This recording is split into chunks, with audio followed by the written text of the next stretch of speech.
श्रीशुकुवाच एवमेतत्पुरा पृष्टो मैत्रेय भगवान् किल छत्रावनं प्रविष्टेन त्यक्त्वा सगृहरिक्तिमद।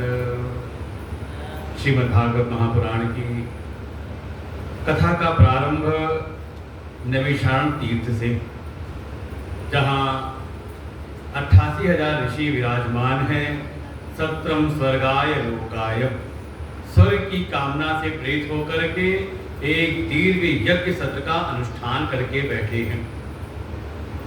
कहीं हृदय के भीतर एक लोक की वासना है, स्वर्ग लोक की कामना से युक्त होकर के श्रीमद्भागवत महापुराण की कथा में प्रवेश करते हैं।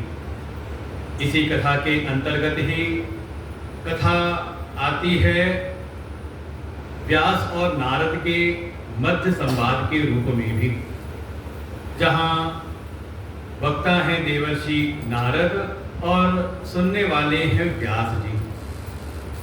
कहाँ ठीक हो गया? पिछली लाइन में आ रहा था, अभी जो जनरेटर चला था सही चल रहा था जनरेटर।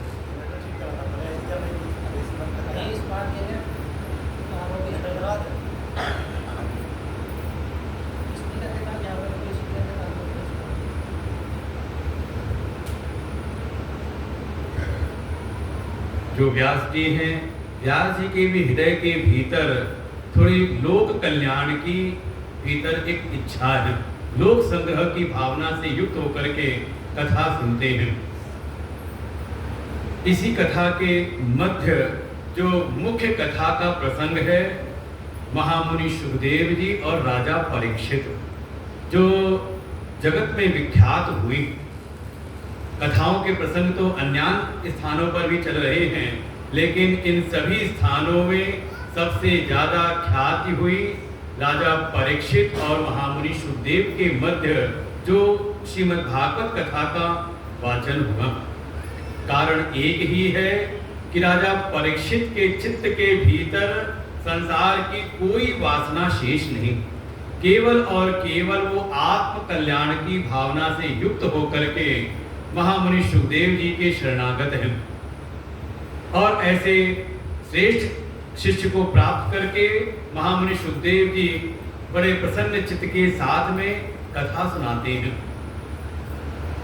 श्रीमद्भागवत महापुराण का वास्तव में सर्वोत्तम लाभ भी यही है कि श्रोता और वक्ता दोनों ही भगवत प्राप्ति के भाव से यदि कथा श्रवण करें तो श्रीमद्भागवत महापुराण की कथा का जो सर्वोत्तम लाभ है वो वहां पर प्रकट होता है।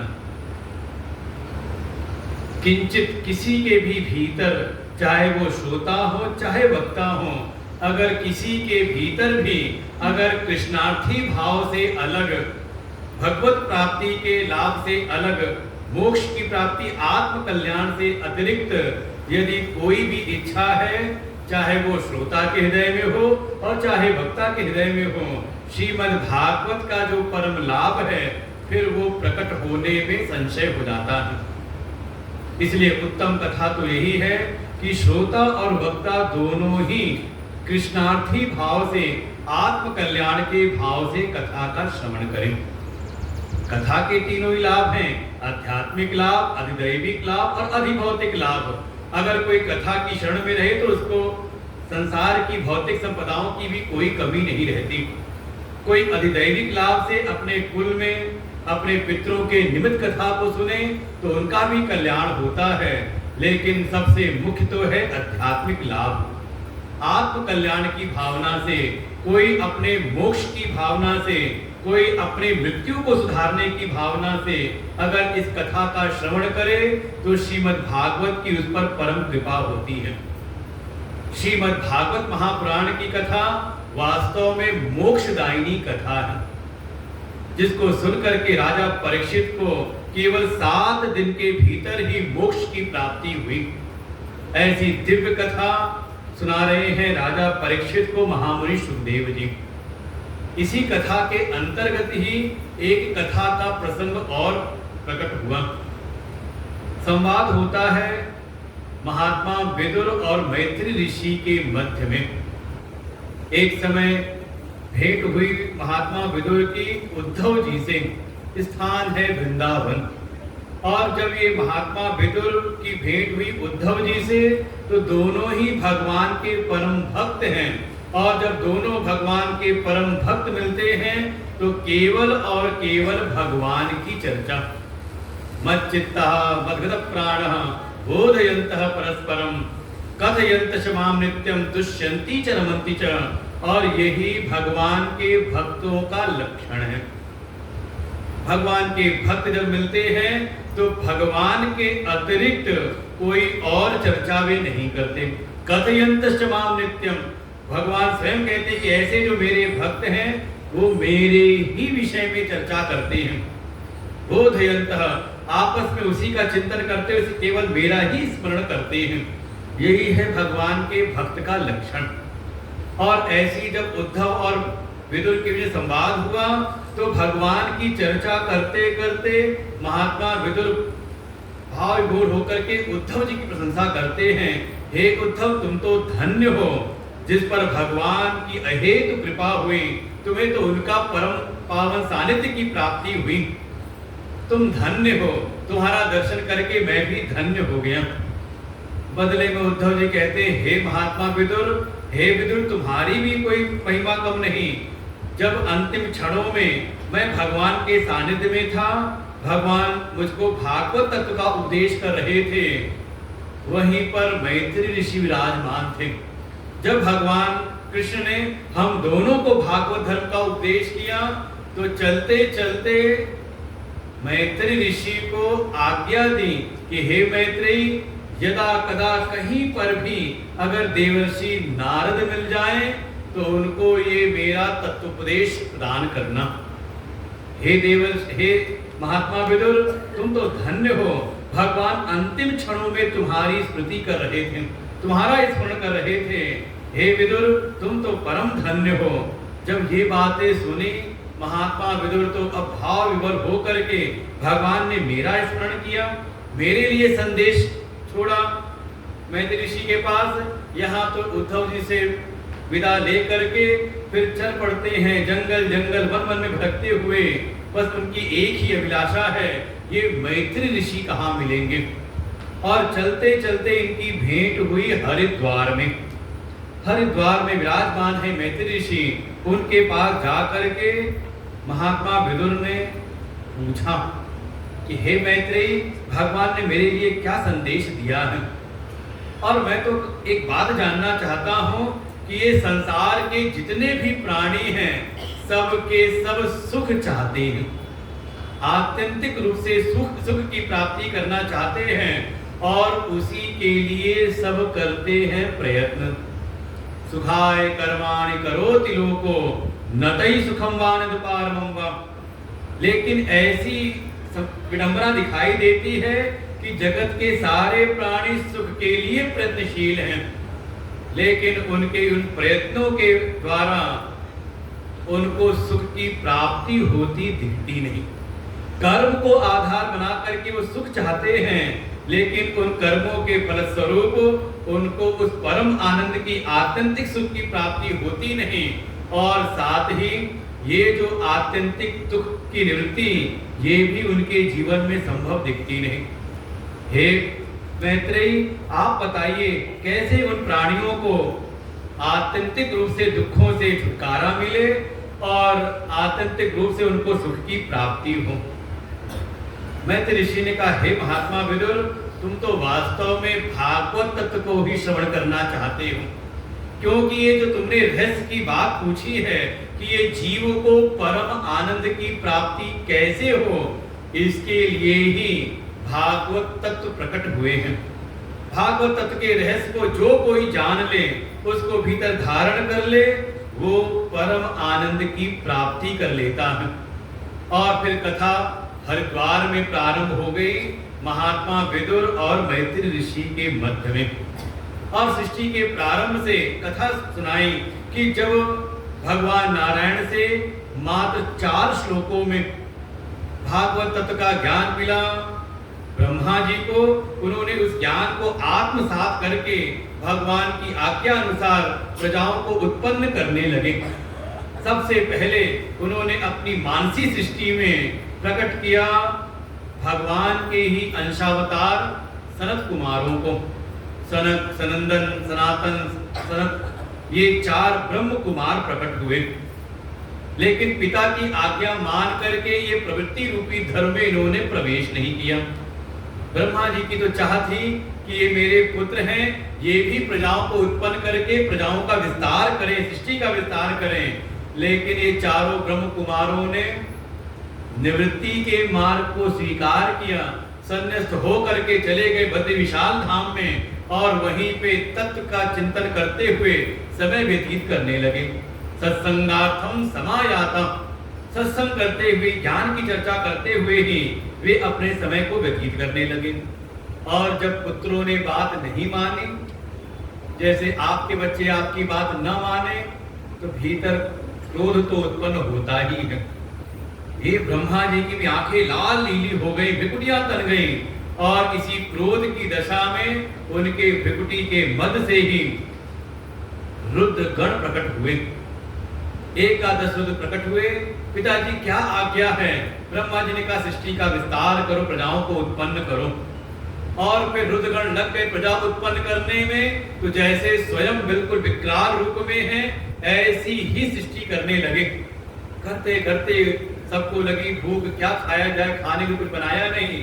किसी ने कहा वो देखो सामने कमल का पुष्प दिखाई दे रहा है, और जगत में पहले फूल आता है, उसके ऊपर फल लगता है। किसी ने कहा देखो तो कोई बैठा हुआ है, जरूर उसका फल होगा। सब दौड़ पड़े, उसको किसी को भक्षते हैं, भक्ष लेते हैं। उसी में कुछ समझदार थे, उन्होंने कहा अरे नहीं, इनकी रक्षा करो, इनका भक्षण मत करो, ये तो अपने दादा हैं, इनकी रक्षा करो। और वो जो खाने को दौड़े आए, सामने ब्रह्मा ने देखा, उनको देख करके कमल की नाल में जाकर के छुप गए, और जा करके रुद्रगणों को कहा बस अलमिति, बहुत हो गया, बस अब इतना ही रहने दो, ज्यादा मत करो। धीरे धीरे सृष्टि का विस्तार कैसे हो, विचार करते हुए ब्रह्मा जी के अंगों से ही कुछ ऊर्ध्वरेता ऋषिगण प्रकट हुए। मरीचि, अत्रि, अंगिरसः, पुलस्त्य, पुलह क्रतुः, भृगु, वसिष्ठ, दक्षश्च, दशमस्तत् नारदः। भगवान के अंशावतार देवर्षि नारद भी प्रकट हुए। इनसे ही दक्ष का प्राकट्य हुआ, अत्रि, मरीचि आदि ऋषि प्रकट हुए। लेकिन अभी मैथिली सृष्टि प्रारंभ नहीं हुई। विचार करते करते ही कैसे मैथिली सृष्टि हो, ब्रह्मा जी के 2 भाग हो गए, और उससे प्रकट हुए मनु और शत्रुपा। आज्ञा दी मनु शत्रुपा को कि तुम गृहस्थ धर्म को धारण करके तुम प्रजाओं को उत्पन्न करो। लेकिन मनु जी महाराज ने निवेदन किया, प्रार्थना की कि हे पिताजी, हम आपकी आज्ञा को मान करके प्रजाओं को उत्पन्न तो करें, लेकिन हमारे द्वारा जो उत्पन्न प्रजा होगी वो रहेगी कहाँ पर? क्योंकि उनके रहने के योग्य जो पृथ्वी लोक है, उसको तो एक दैत्य चुरा करके छुपा रखा है उसने रसातल में। ब्रह्मा जी विचार करने लगे कैसे पृथ्वी का उद्धार हो। ये पूर्व के कल्प के 2 दैत्य, नाम है हिरण्याक्ष और हिरण्यकशिपु, ये दोनों प्रकट हुए थे। इसमें जो हिरण्याक्ष है, इसने ही पृथ्वी को छुपा करके छुपा रखा था रसातल में। कैसे पृथ्वी का उद्धार हो? तो पृथ्वी है अधिभूत, अधिभौतिक सृष्टि के अंतर्गत, और उसका गुण है गंध। पृथ्वी का गुण गंध। इस गंध को ग्रहण करते धारण करते हैं नासिका से। तो नासिका है अध्यात्म, तो अधिभूत हो गया, अध्यात्म है। लेकिन बीच की जो कड़ी है दैवी सृष्टि की, हर एक जो भी हमारी इंद्रियां हैं उसके कोई ना कोई अधिष्ठात्र देव होते हैं। तो दैवी सृष्टि के अंतर्गत ही ब्रह्मा की दाहिनी नासिका छिद्र से प्रकट हो गए भगवान के ही अवतार। बोले वाराह भगवान की। और वाराह भगवान शुक्र के रूप में प्रकट हुए। देखते ही देखते उनकी आकृति विशाल हो गई, और गदा घुमाते हुए सीधे प्रवेश कर गए रसातल में, और जो पृथ्वी थी उसको अपने दाढ़ों पर रख करके सीधे ला करके ऊपर आए, जल को स्तंभित करके पृथ्वी को स्थापित किया। इधर पीछे से वो जो हिरण्याक्ष था वो चिल्लाता है, अरे कायर, मुझसे युद्ध तो कर, मेरी पृथ्वी को कहां लेके जा रहा है। वारा भगवान कहते हैं पहले पृथ्वी को स्थापित कर लो फिर आता हूँ, और पृथ्वी को स्थापित करके वापस गए और फिर उससे युद्ध होता है, और देखते ही देखते वारा भगवान ने हिरण्याक्ष का वध कर दिया। परीक्षित पूछ बैठते हैं ये वाराह कहाँ से, ये हिरण्याक्ष कहाँ से आ गया? सुखदेव जी ने कहा हे राजन, ये पूर्व के कल्प में ही भगवान नारायण के ही दो प्रिय पार्षद जो उनकी अंतरंग सेवा में विराजमान थे, नाम था जय और विजय, इनके हृदय में ही एक समय भगवान की अंतरंग सेवा प्राप्ति का भीतर कुछ मान उत्पन्न हुआ, भीतर मद की उत्पत्ति हुई, और इस कारण से इन्होंने सनत कुमारों का तिरस्कार किया, और सनत कुमार के श्राप से ही वास्तव में सिद्धांत तो ये है कि जब भगवान नारायण की आप अंतरंग सेवा में हैं, तो जिसकी सेवा में हो तो सेवक को स्वामी के स्वभाव के अनुकूल वर्तन करना चाहिए, व्यवहार करना चाहिए। अब स्वामी तो ऐसे हो, बड़े भी नहीं हो, बड़े विनम्र हो, संतों का आव भाव आदर सत्कार करते हो, लेकिन सेवक कैसे हो? कहा वो थोड़ा अभिमान से युक्त हो और संतों का ही निरादर करें, तो फिर ऐसी सेवा से उनका हो जाता है पतन। इसलिए सेवक को सदैव इस बात के लिए सजग रहना चाहिए कि हम जिनकी सेवा में लगे हुए हैं, हमारा स्वभाव अपने स्वामी के अनुकूल रहे, वहां अपनी मर्जी नहीं चलती। अज्ञासम न सुसाहिब सेवा, जो हमारे अच्छे स्वामी हैं, सुसाहिब हैं, उनकी अगर सेवा में लगे हैं तो समझ लो ये सभी भक्तों के लिए संकेत है कि हम पूजा तो करें। हमारे इष्ट कौन है? का हमारे इष्ट हैं प्रभु श्री राम, जो मर्यादा पुरुषोत्तम है, लेकिन हमारा जीवन कैसा है? का उसमें कहीं मर्यादा दिखाई नहीं देती, तो दोष है कि नहीं? तो कई बार लोग आक्षेप कर देते हैं कि देखो पूजा करते हैं, लेकिन जिसकी पूजा करते हैं उनके जैसा इनका स्वभाव नहीं। हम पूजा तो करें, हम उपासना करें, हमारे इष्ट हो ठाकुर जी, और ठाकुर जी का जैसा स्वभाव है, सदाचार से युक्त, वैसा हमारा भाव ना हो, तो समझ लो उस सेवा का, उस भक्ति का फल फिर नहीं प्राप्त होता। सनत कुमारों का इन्होंने निरादर किया, उन्होंने इनको 3 जन्म असुर बनने का श्राप दिया। और देखो जब श्राप दिया सेवक को, तो भगवान वहां प्रकट हो गए और उन्होंने अपने सेवक के जो अपराध थे उसको स्वयं का अपराध स्वीकार किया कि अगर इस अपराध के कारण, संत की अवमानना के कारण अगर इनको 3 जन्म जाना पड़ेगा पृथ्वी लोक पर, तो हैं तो मेरे ही सेवक ना, तो इनका उद्धार करने के लिए मैं 4 बार जाऊंगा। तो सबसे पहले यही हिरण्याक्ष और हिरण्यकशिपु बन करके आए, तो हिरण्याक्ष का उद्धार करने के लिए भगवान आते हैं वाराह रूप में। अब पृथ्वी की स्थापना हो गई, आज्ञा दी मनु शत्रुपा को प्रजाओं का विस्तार करिए, और इन दोनों के ही माध्यम से, मनु और शत्रुपा के माध्यम से 5 संतानों का जन्म होता है। उत्तानपाद प्रियव्रत 2 पुत्र हैं और 3 कन्याएं हैं, आकुति, देवहूति, प्रसूति। कथा सुनाई मनु जी के वंश में सबसे पहले इनकी जो मझली कन्या है देवहूति, ऐसी दिव्य कन्या है कि जिस देवता का आवाहन करती, जिनको आहूत करती हैं मंत्रों के द्वारा, उन देवताओं को उनके वश में आना पड़ता है वरदान देने के लिए। ऐसी दिव्य कन्या जब बड़ी हुई, किससे विवाह करे?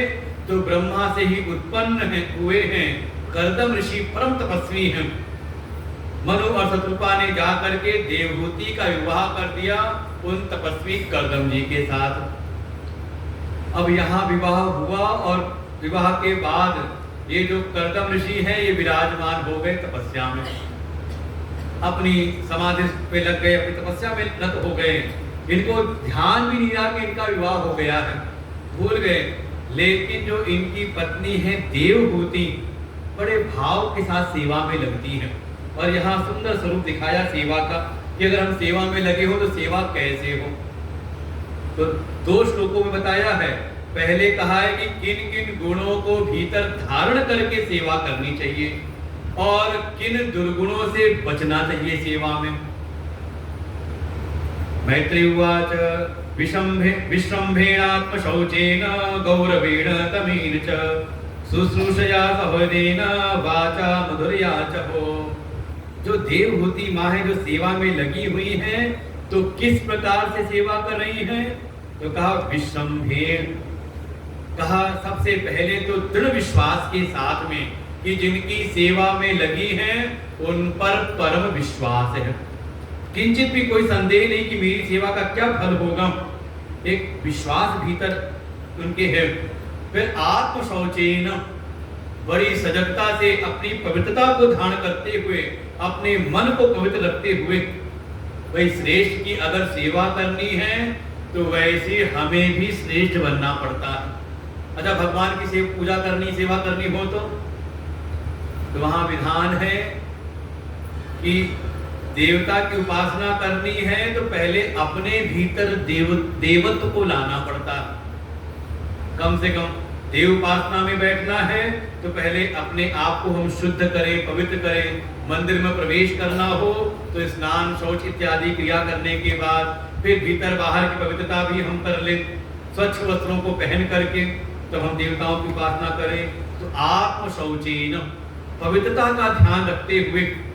फिर बड़ा मुश्किल होता है कई बार सेवा करते करते अपने भीतर हीनता का अनुभव आने लगता है। अरे हम तो बिल्कुल गए गुजरे हो गए हैं। यहाँ पर सेवा का भीतर एक गौरव है, गौरवेण, गौरव है कि देखो कितने श्रेष्ठ महापुरुष की हमें सेवा प्राप्त हुई है। कभी भी सेवा कर्म में हीनता की भावना नहीं आनी चाहिए। हीन भावना से ग्रस्त होकर के अगर कोई सेवा करे तो सेवा के फल से वो वंचित हो जाता है। छोटी भी सेवा मिल जाए तो उनकी कृपा माने अपने स्वामी की कि हाँ, उन ऐसे महापुरुष की सेवा में हम लगे हुए, उनकी कृपा है कि उनकी हमें सेवा प्राप्त हुई है। ऐसे गौरव के साथ में, गर्व के साथ में, कहीं पर भी हीन भावना नहीं है। दमेन च, थोड़ा संयम भी, आत्म संयम से युक्त होकर के, शुश्रूषया सहदेन, सेवा शुश्रूषा करते हुए थोड़ा भीतर प्रेम भी है। कई बार ऐसा होता है कोई बहुत नियम से सेवा करे तो थोड़ी कठोरता भीतर आ जाती है। तो कठोरता नहीं, बड़े प्रेम के साथ में। और आखिरी कहा वाचा मधुरया चखो, थोड़ी वाणी में भी मधुरता रहे। कई बार क्या होता है कोई बहुत ज्यादा सेवा में लगे तो उसकी वाणी में कर्कशता आ जाती है। जरा सा कोई कुछ पूछ ले तो उसकी खैर नहीं। बिल्कुल इस भाव के साथ ये तो बताए गुण कि विश्वास हो, अपने स्वामी पर दृढ़ विश्वास हो, थोड़ी अपने भीतर पवित्रता के साथ में, गौरव के भावना के साथ में संयम हो, प्रेम हो और वाणी में मधुरता हो। हमें लगता है हमारे ललितानंद जी ऐसी सेवा करते हैं, जो आ जाए आश्रम में तो एक बार तो कहीं ना कहीं इनके स्वभाव से प्रसन्न होकर के वो जुड़ जाता है सेवा में। ऐसे बताया, सद्गुणों को बताया। फिर अगले एक श्लोक में किन किन चीजों से रहित, किन चीजों का त्याग करते हुए सेवा करनी चाहिए। विसृज्य कामं दंभं च द्वेषं लोभं अघं मदं अप्रमत्योदिता नित्यं तेजिया संतोषयत। कहा विसृज्य कामं, सेवा तो कर रहे हैं लेकिन कोई कामना रख करके। राधा कृष्ण भगवान की रोज सेवा करते हैं और साथ में रोज आकर के अपनी इच्छाएं, कामनाएं व्यक्त कर देते हैं, ये मिल जाए हमको। कहा कोई कामना नहीं, कामना का त्याग करके, अपनी कोई कामना नहीं। सेवक हमेशा अपने स्वामी के सुख के लिए उनकी इच्छा पर उसकी दृष्टि रहे कि ये क्या चाहते हैं, ना कि सेवा करके अपनी इच्छाओं को सामने रख दे कि मैं क्या चाहता हूं। का कामना से रहित होकर के, कोई दिखावा नहीं, दंभ नहीं, बिल्कुल हृदय में जैसा भाव है वैसा ही बाहर भी रहे। और जैसा भाव बाहर व्यक्त है वैसा ही भीतर भी हो, दम्भ से रहित हो। अच्छा मान लो सेवा करें और स्वामी का ध्यान ना आए हमारी ओर, तो सेवा हम करें और स्वामी प्रशंसा करें किसी और की, तो काफी संभावना होती है द्वेष उत्पन्न होने की। द्वेष से रहित, किसी के प्रति कोई द्वेष नहीं। ठीक है, हमें लगता है ये मेरा कर्तव्य, हम तो अपना कर्तव्य कर रहे हैं, बाकी स्वामी जिसका चाहे उसका मान सम्मान करे, जिसकी प्रशंसा करे, हमें कोई इसका प्रभाव ना हमारे भीतर पड़े। लोभम, कोई लोभ नहीं, अघम, कोई पाप नहीं, बिल्कुल परम शुद्धता के साथ में, और ऐसा करते हुए मद भी ना आए। देखो जय विजय के मन में सेवा का मद आ गया, देखो हमारे जैसा कौन है, बिल्कुल भगवान के जैसे ही हमें रूप मिला हुआ है, भगवान के अंतरंग सेवा मिली है। क्योंकि सेवा में कहीं ना कहीं मद आने की, बड़े आदमी के, बड़े मंत्री का कोई प्यून भी हो तो, खलासी भी हो तो वो मंत्री से कम नहीं होता। ऐसे ही बड़े महापुरुषों की सेवा मिल जाए तो थोड़ा तो मद भीतर आता है। देखो उनके साथ हम रहते हैं, का मद से रहित होकर के, अप्रमत्तः, कहा प्रमाद से भी रहित। जिस समय जो सेवा है, जो कार्य करना है, उस पर हमारा ध्यान बना रहे, नहीं तो प्रमाद बहुत होता है। जिस समय जो कार्य था उस समय वो याद नहीं रहा, बाद में गए कार्य के लिए। ऐसे ही नित्य इस प्रकार से देवहूति मां सेवा करती है। और ऐसी अगर किसी की सेवा हो, ऐसा समर्पण हो, कर्म की ऐसी अगर सेवा हो कर्म के द्वारा, तो समझ ले उसको ही भक्ति की प्राप्ति होती है।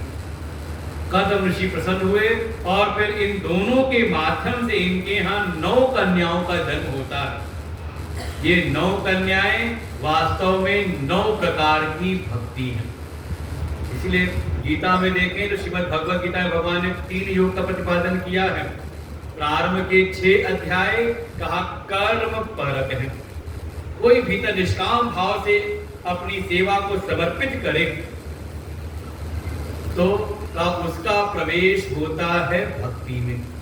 फिर मध्य के 6 अध्याय हैं भक्ति के, और फिर भक्ति को कोई धारण कर ले तो कहा आखिरी के फिर 6 अध्याय हैं भक्ति का परिवर्तन होता है फिर ज्ञान में। तो ये क्रम है। और देखिए ऐसे ही संगम पर जाएं तो यमुना जी जो कर्म की स्वरूपिणी हैं, उनका परिवर्तन हो जाकर के मिल जाती है गंगा जी से। तो कर्म का पर्यवसान होता है भक्ति रूपी गंगा में। ये जब इस प्रकार से कोई सेवा करे, निश्चल भाव से, समर्पित भाव से कोई सेवा करे, और देखे सेवा में अपना सुख नहीं होता, अपनी कोई कामना नहीं होती, अपनी कोई इच्छा नहीं, ऐसे कोई सेवा करे त्याग की भावना से होकर के, तो उसको ही भगवान की भक्ति मिलती है। 9 प्रकार की भक्ति, ये 9 कन्याओं का इनके यहाँ जन्म हुआ। कला, अनुसूया, श्रद्धा, हवि, गति, क्रिया, ख्याति, अरुंधति, शांति, ये 9 कन्याएं आई। और जब ये 9 भक्ति आ गई भीतर तो इनके यहाँ स्वयं भगवान प्रकट होते हैं। बोले कपिल भगवान की जय। मात्र अध्यात्मिकीं विद्यां शमनीं सर्वकर्मणां वितरिष्ये या चातो भयं चाति दृश्यति। स्वयं भगवान प्रकट हुए, कदम ऋषि ने इनसे ज्ञान प्राप्त करके चले गए संन्यास के मार्ग में, और इधर देवहूति मां अपने पुत्र कपिल भगवान की सेवा में लगती है, इनका पालन पोषण करती है। और जब थोड़े बड़े हुए तो इनको ही बैठाया एक दिन चौकी पर, और इनकी स्तुति की कि मैं जानती हूँ आप कौन हैं, आप साक्षात त्रिलोकी के स्वामी हैं, हे प्रभु थोड़ा मुझ पर कृपा करिए। देवहूति उवाच निर्विण्णानितरां भूमन् असत्येन्द्रिय दर्शनात् येन संभाव्यमानेन प्रपन्नान्धमं तमः प्रभो। हे प्रभु मुझ पर कृपा करिए। ये देखिए 5 लुटेरे मेरे पीछे लगे हुए हैं, और दिन रात मेरी शक्ति सामर्थ्य को ये क्षीण कर रहे, लूटते जा रहे हैं। इनसे मुक्ति का उपाय बताइए। कौन से लुटेरे? का ये 5 जो इंद्रियां हैं ना, ज्ञान इंद्रियां, यही लुटेरे हैं। दिन भर क्या, दिन रात क्या कर रहे हैं? कहा बस इन्हीं इंद्रियों के दर्शन में हम लगे हुए हैं। इनको बढ़िया से बढ़िया दिखाना है, बढ़िया से बढ़िया सुनाने में लगे हैं, बढ़िया से बढ़िया स्पर्श में लगे हैं, बढ़िया से बढ़िया खिलाने में लगे हैं। ये तो कर रहे पूरा जीवन। और ये इंद्रियां कभी तृप्त होती नहीं और ले जाती है मुखाग्नि तक। देवहूति ने मां ने कहा, हे प्रभु, इनसे मुक्ति का क्या उपाय है?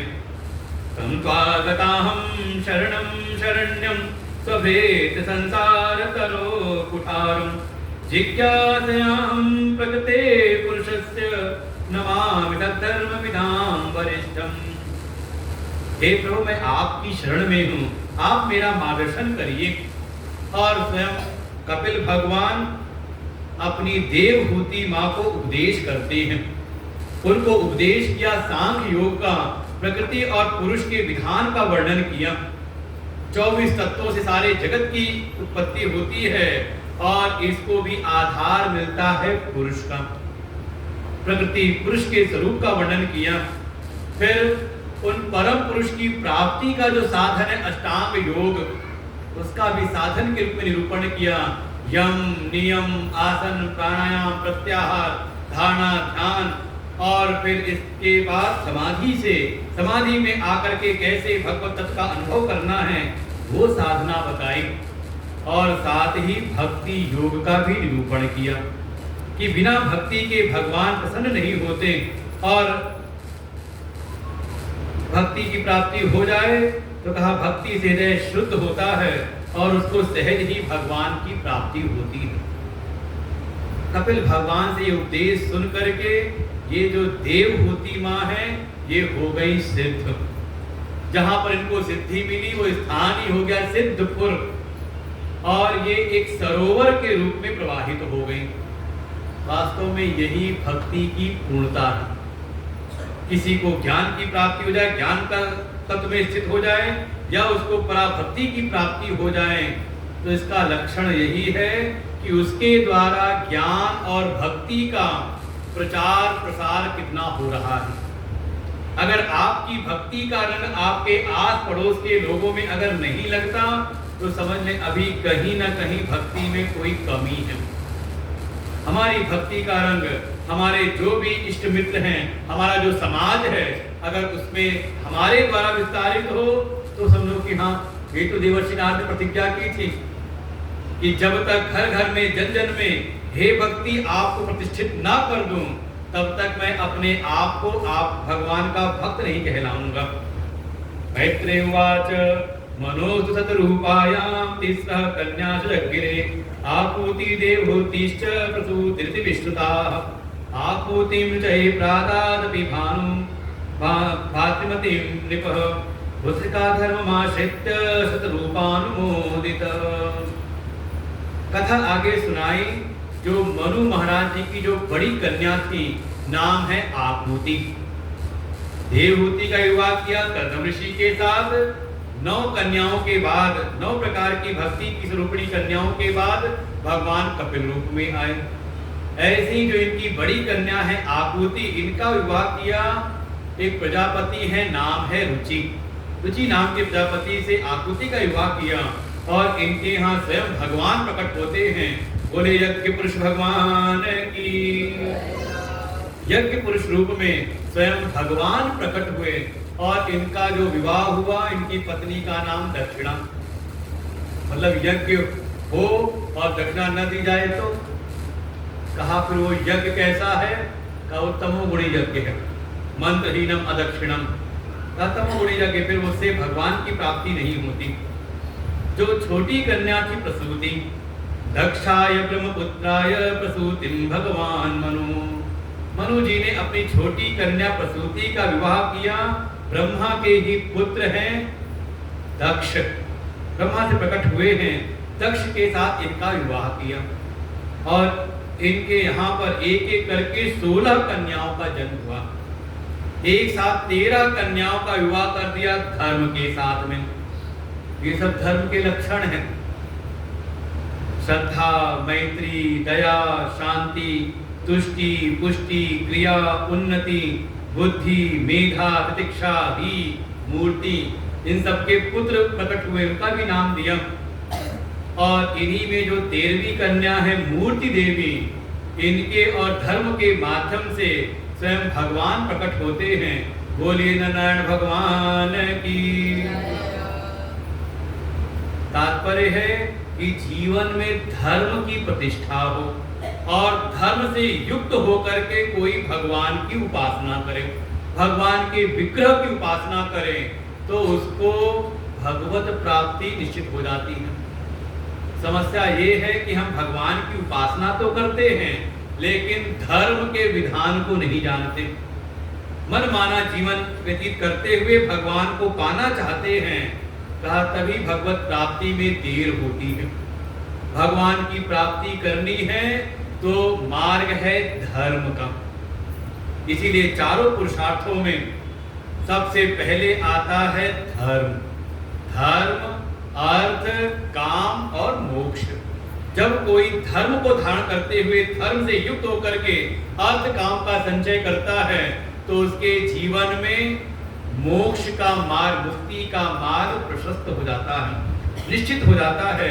ऐसे मूर्ति और धर्म के माध्यम से स्वयं भगवान प्रकट हुए। एक कन्या है स्वाहा, उनका विवाह किया अग्नि देवता के साथ में। एक कन्या है, नाम है स्वधा, उनका विवाह किया पितरों के साथ में। सबसे छोटी कन्या है, नाम है सती, इनका विवाह कर दिया भोले बाबा के साथ में। लेकिन भवस्य पत्नीं तु सतीं भव देवम अनुव्रताः आत्मना सदृशं पुत्रं न लेभे गुणशीलता।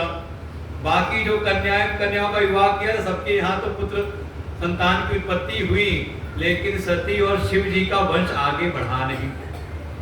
पूछा क्या हुआ, तो सारी घटना सुनाई। हुआ क्या, ससुर जी में और जमाई में, जमाता में हो गया था विरोध। ये जो दक्ष हैं, इनको प्रजापति का पद मिला और अस को जन्मा जगमाही प्रभुता पाई जाहि मद नाही। दक्ष मद से युक्त हो गए और शिव से ही विरोध करने लगे। और इस चतुर्थ स्कंद में चारों पुरुषार्थों का वर्णन किया, धर्म, अर्थ, काम और मोक्ष।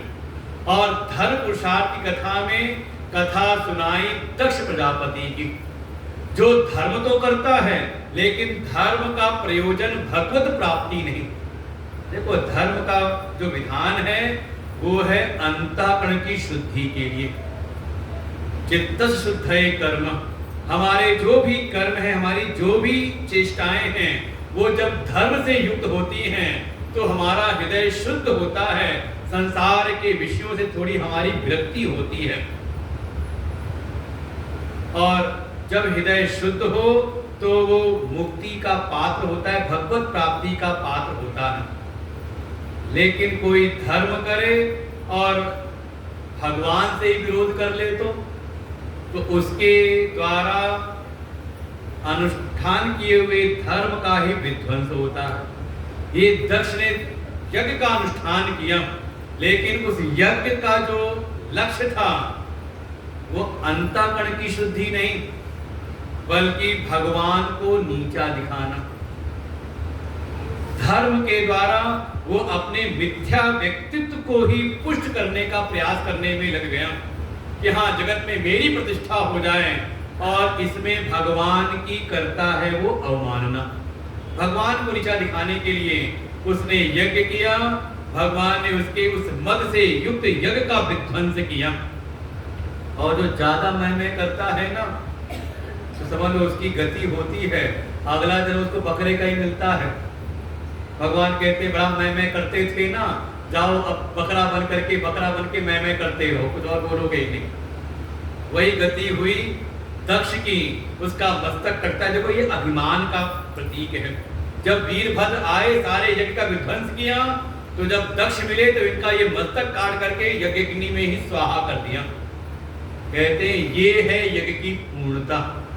हम जीवन में यज्ञ करें तो यज्ञ के द्वारा हम अपने अभिमान को झुकाएं, अपने अभिमान को समर्पित कर दें। इसके लिए ही यज्ञ की पूर्णता में हम नारियल अर्पण करते हैं। वो जो नारियल है ये हमारे शीश का ही प्रतीक है। जैसे इसमें जटाएं हैं तो नारियल में जटाएं होती हैं, इसमें आंखें हैं तो उसमें भी आंखें हैं, नस नाड़ियों के रूप में उसमें कलावा बांध दिया। जैसे ये ऊपर से कठोर अंदर से कोमल, ऐसा ही नारियल। तो नारियल के रूप में हम अपने अहम के प्रतीक इस मस्तक को समर्पित करें, तब तो आपका यज्ञ सफल होता है और वो धर्म का जो है वो धर्म आपको भगवत प्राप्ति करा देता है। लेकिन कोई धर्म के द्वारा अपने अभिमान को पुष्ट करे तो उसके धर्म का फिर विनाश होता है।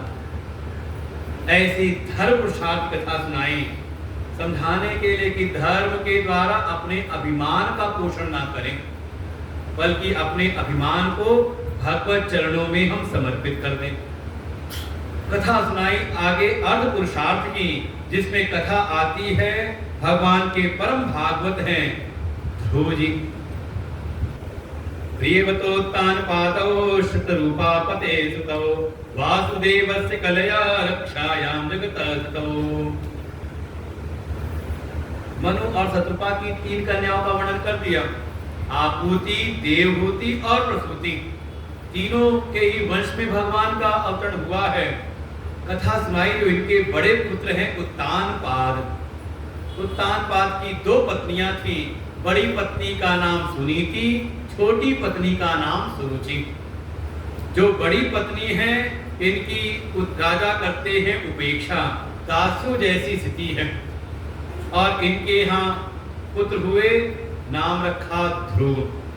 जो छोटी पत्नी है उनसे राजा उत्तानपाद का ज्यादा लगाव है, और लगाव भी इतना है कि थोड़ा उसे दबते भी हैं।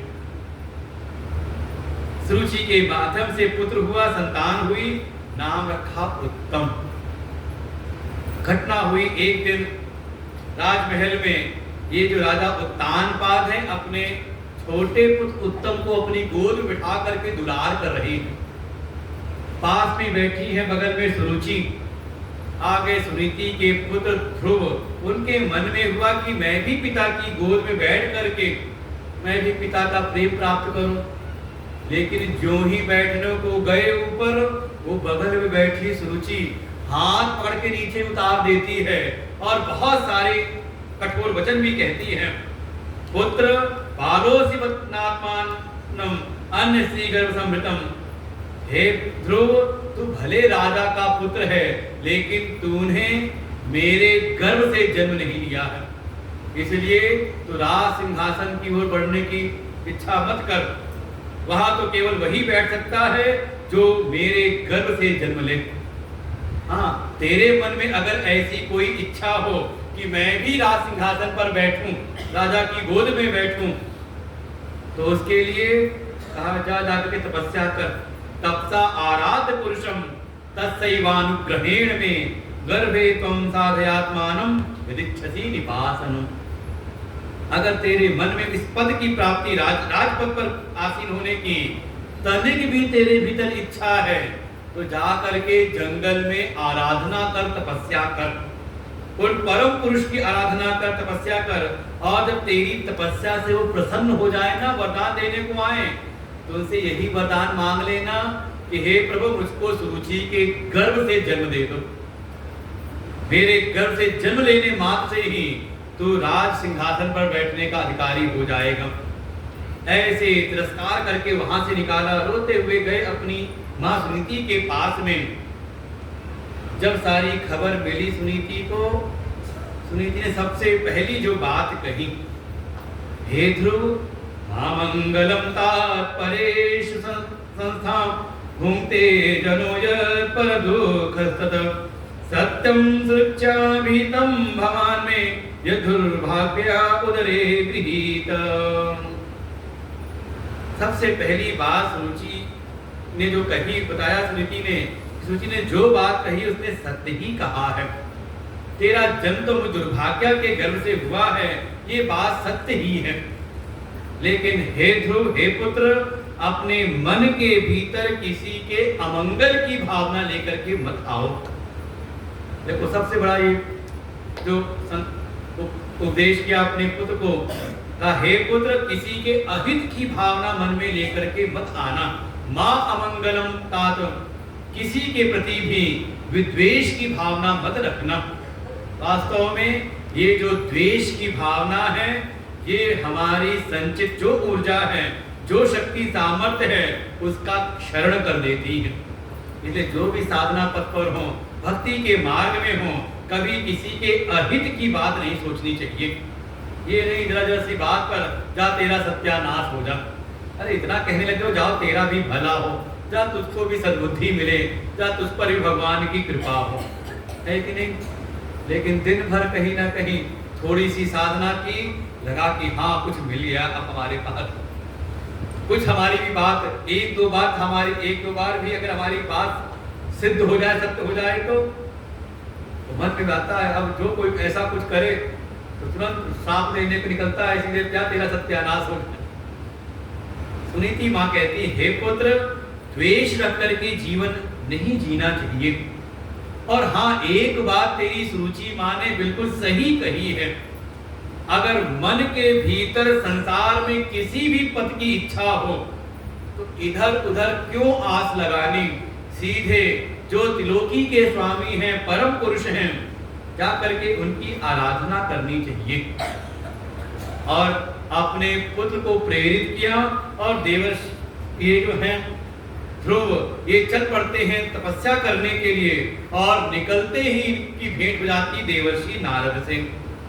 देवर्षि नारद पहले परीक्षा लेते हैं, इतना रोष, इतना क्रोध इस इतने छोटे 5 वर्ष के बालक में। माँ ने कहा था निकलते समय ध्रुव से कि जा रहे हो साधना मार्ग पर, साधना पथ पर, तो बिना गुरु कृपा के साधना सफल नहीं होती। कोई संत मिल जाए तो उनको प्रणाम करना और उनसे साधन के विषय में जिज्ञासा करना। जैसे जंगल की ओर गए, देवर्षि नारद मिले, ध्रुव जी ने उनको प्रणाम किया और प्रणाम करके पूछा, मुझको वो साधन बताइए जिससे मैं वो पद प्राप्त कर सकूं जो मेरे कुल में आज तक किसी को ना मिला हो। देवर्षि नारद ने कहा बात क्या हो गई। जब सुना का इतनी छोटी सी बात पर, अरे पिता ने डांट दिया हो, टोक दिया हो, माँ ने कुछ कह दिया हो, तो इतनी सी बात को दिल पर नहीं लगानी चाहिए। चल तुझे पिता की गोद से उतारा गया था ना, चल मैं चलता हूँ, मैं कहता हूँ, मेरा आदेश कोई छोड़ नहीं सकता, मैं बैठाता हूँ तुझे पिता की गोद में। लेकिन जो ध्रुव जी हैं वो टस से मस होते नहीं। कहा हे देवर्षि, अगर आपको मुझ पर कृपा करनी है तो मुझको साधन का उपदेश करिए। मैं तो अब बस केवल वो पद पाना चाहता हूं जो मेरे कुल में किसी को ना मिला हो। जब देखा इतनी दृढ़ता है लक्ष्य के प्रति, तब देवर्षि नारद ने उनको मंत्र की दीक्षा दी। ओम नमो भगवते वासुदेवाय। और ये भागवत का महामंत्र 12 अक्षर मंत्र का निर्देश किया ध्रुव को। कुछ साधन बताए, कैसे साधना करनी है, कैसे तपस्या करनी है, वो सारा विधान बताया। और वो 5 वर्ष के बालक ध्रुव चले जाते यमुना जी के तट पर विराजमान होकर के, जैसा गुरु रूप में देवर्षि नारद ने उपदेश किया था, वैसे ही अपनी साधना प्रारंभ की। जब पहला महीना प्रारंभ किया, साधना में बैठे, तो जब एक बार शौच स्नान करके आसन पर बैठते हैं तो त्रिरात्रांते कपित भद्रासनः, 3 रात्रि बीतने के बाद फिर उठते हैं आसन से, और उठ करके केवल कैथा और बेर का आहार करते हैं। साधना करते करते 1 मास बीता, मन में आया अभी भगवत प्राप्ति हुई नहीं, भगवत दर्शन हुए नहीं, तो संशय संदेह भगवान के प्रति नहीं हुआ, संशय संदेह गुरु के प्रति नहीं हुआ, और गुरु से प्राप्त मंत्र पर संदेह नहीं हुआ, बल्कि संदेह हुआ अपनी साधना में, शायद मेरी साधना में कोई कमी रह गई है। दूसरा महीना प्रारंभ हुआ तो द्वितीयम च तथा मासम षष्ठे अर्भकोनि। दूसरा महीना प्रारंभ हुआ तो जब बैठते हैं तो 6 दिन बीतने के बाद उठते हैं। और जो अभी आहार कर रहे थे कैथा और फिर उसका त्याग कर दिया। तृण पर्ण आदि भी जो पत्ते तिनके नीचे गिर जाते विष से उसका आहार करते हैं। धीरे धीरे दूसरा महीना पूरा हुआ, तीसरे महीने अपनी साधना को और बढ़ाया। द्वितीयम चानन्य मासम, नौवें अहनि। तीसरे महीने जब प्रारंभ हुआ तो 9वें दिन उठते हैं और अब तो पत्ते खाना भी छोड़ दिया। लगता है कि शिव महापुराण में तपस्या है मां पार्वती की, मानस में भी आता है प्रसंग, और यहाँ पर है ध्रुव जी की। और देखो दोनों के गुरु एक ही हैं, उनके गुरु भी हैं देवर्षि नारद और इनके भी गुरु हैं देवर्षि नारद। पत्ते खाना छोड़ा, केवल जल का आहार करते हैं। धीरे धीरे चौथा महीना प्रारंभ हुआ। चतुर्थमपि वै मासम, द्वादशे अन्य। अब तो 12 दिन बीतने पर उठते हैं और अब जल का आहार भी रोक दिया, केवल वायु भक्षक जित श्वासो, श्वास को जीत करके एक बार वायु का आहार करते हैं और 12 दिन तक ऐसी योगिक क्रियाओं में स्थित हो गए। प्रारंभ हुआ 5वां महीना। पंचमे मासनुप्राप्ते जित श्वासो निपात्मज। 5वां महीना जब प्रारंभ हुआ तब तो खड़े हो गए, अपने पैर के अंगूठे पर अपना संयमन कर लिया और चित श्वास होकर के वायु का आहार भी रोक दिया। बाहर की वायु बाहर, भीतर की भीतर। और जैसे इस प्रकार से साधना प्रारंभ की, अब तो त्रिलोकी में हाहाकार मच गया।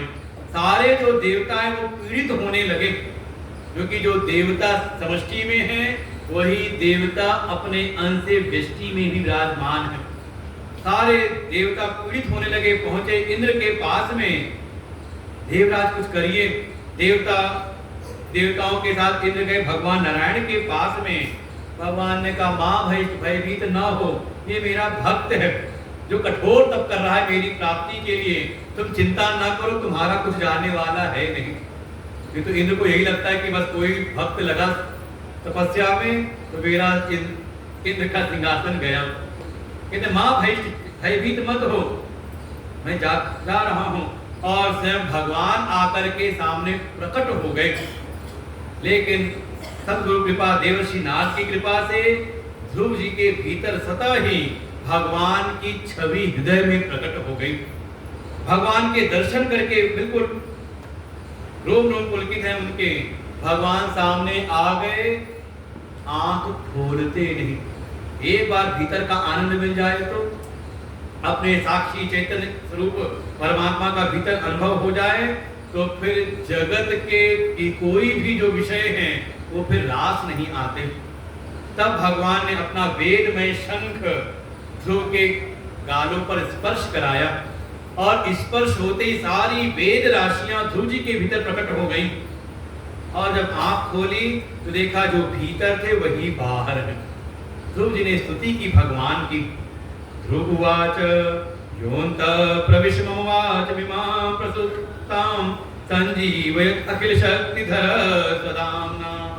ध्रुव कहते हे प्रभु, मैं आपको जान गया हूँ। आप कौन हैं? आप वही हैं जो चेतन आत्मा रूप से मेरे भीतर विद्यमान होकर के मेरी सारी इंद्रियों प्राणों को चेतन कर रहे हैं। और केवल भी मेरे भीतर नहीं बल्कि सारे अखिल जगत में कहीं भी कोई चेतन शक्ति है तो उस रूप में आप ही विद्यमान हैं। और ऐसे स्थिति सुनकर के भगवान प्रसन्न हुए और उनको अपना परम पद प्रदान किया। कहा पुत्र अब वापस लौट जाओ, तुम्हारा अब कोई तिरस्कार नहीं करेगा। और जब ये वापस पहुंचे तो इनका बड़ा स्वागत हुआ। जिस सिंहासन से उतार दिए गए थे आगे चल करके ध्रुव ही उस राजपद पर आसीन होते हैं। और सुरुचि के जो पुत्र हैं उत्तम, उनकी आयु ज्यादा नहीं रही।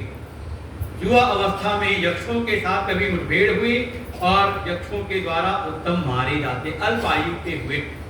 और ये ध्रुव जी को ही राज सिंहासन मिला, इनका ही वंश आगे बढ़ता है।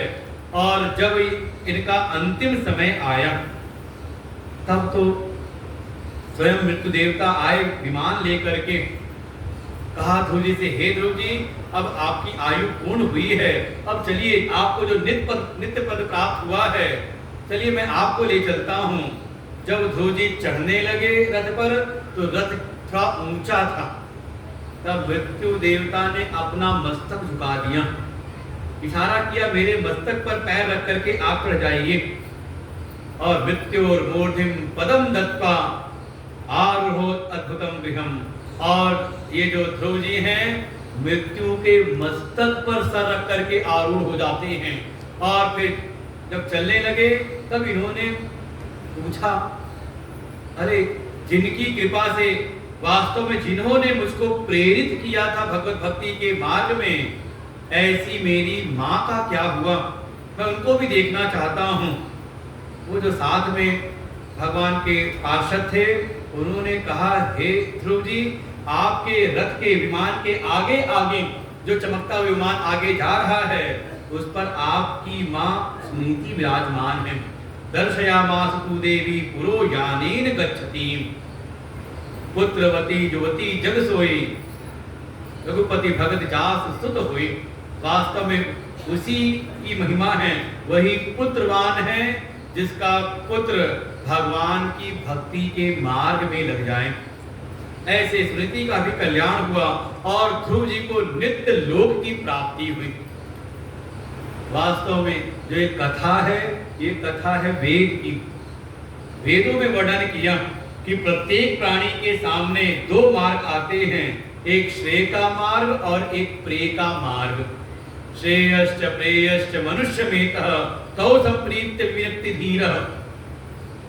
तो श्रेय और प्रेय दोनों मार्ग मनुष्य के सामने आते हैं।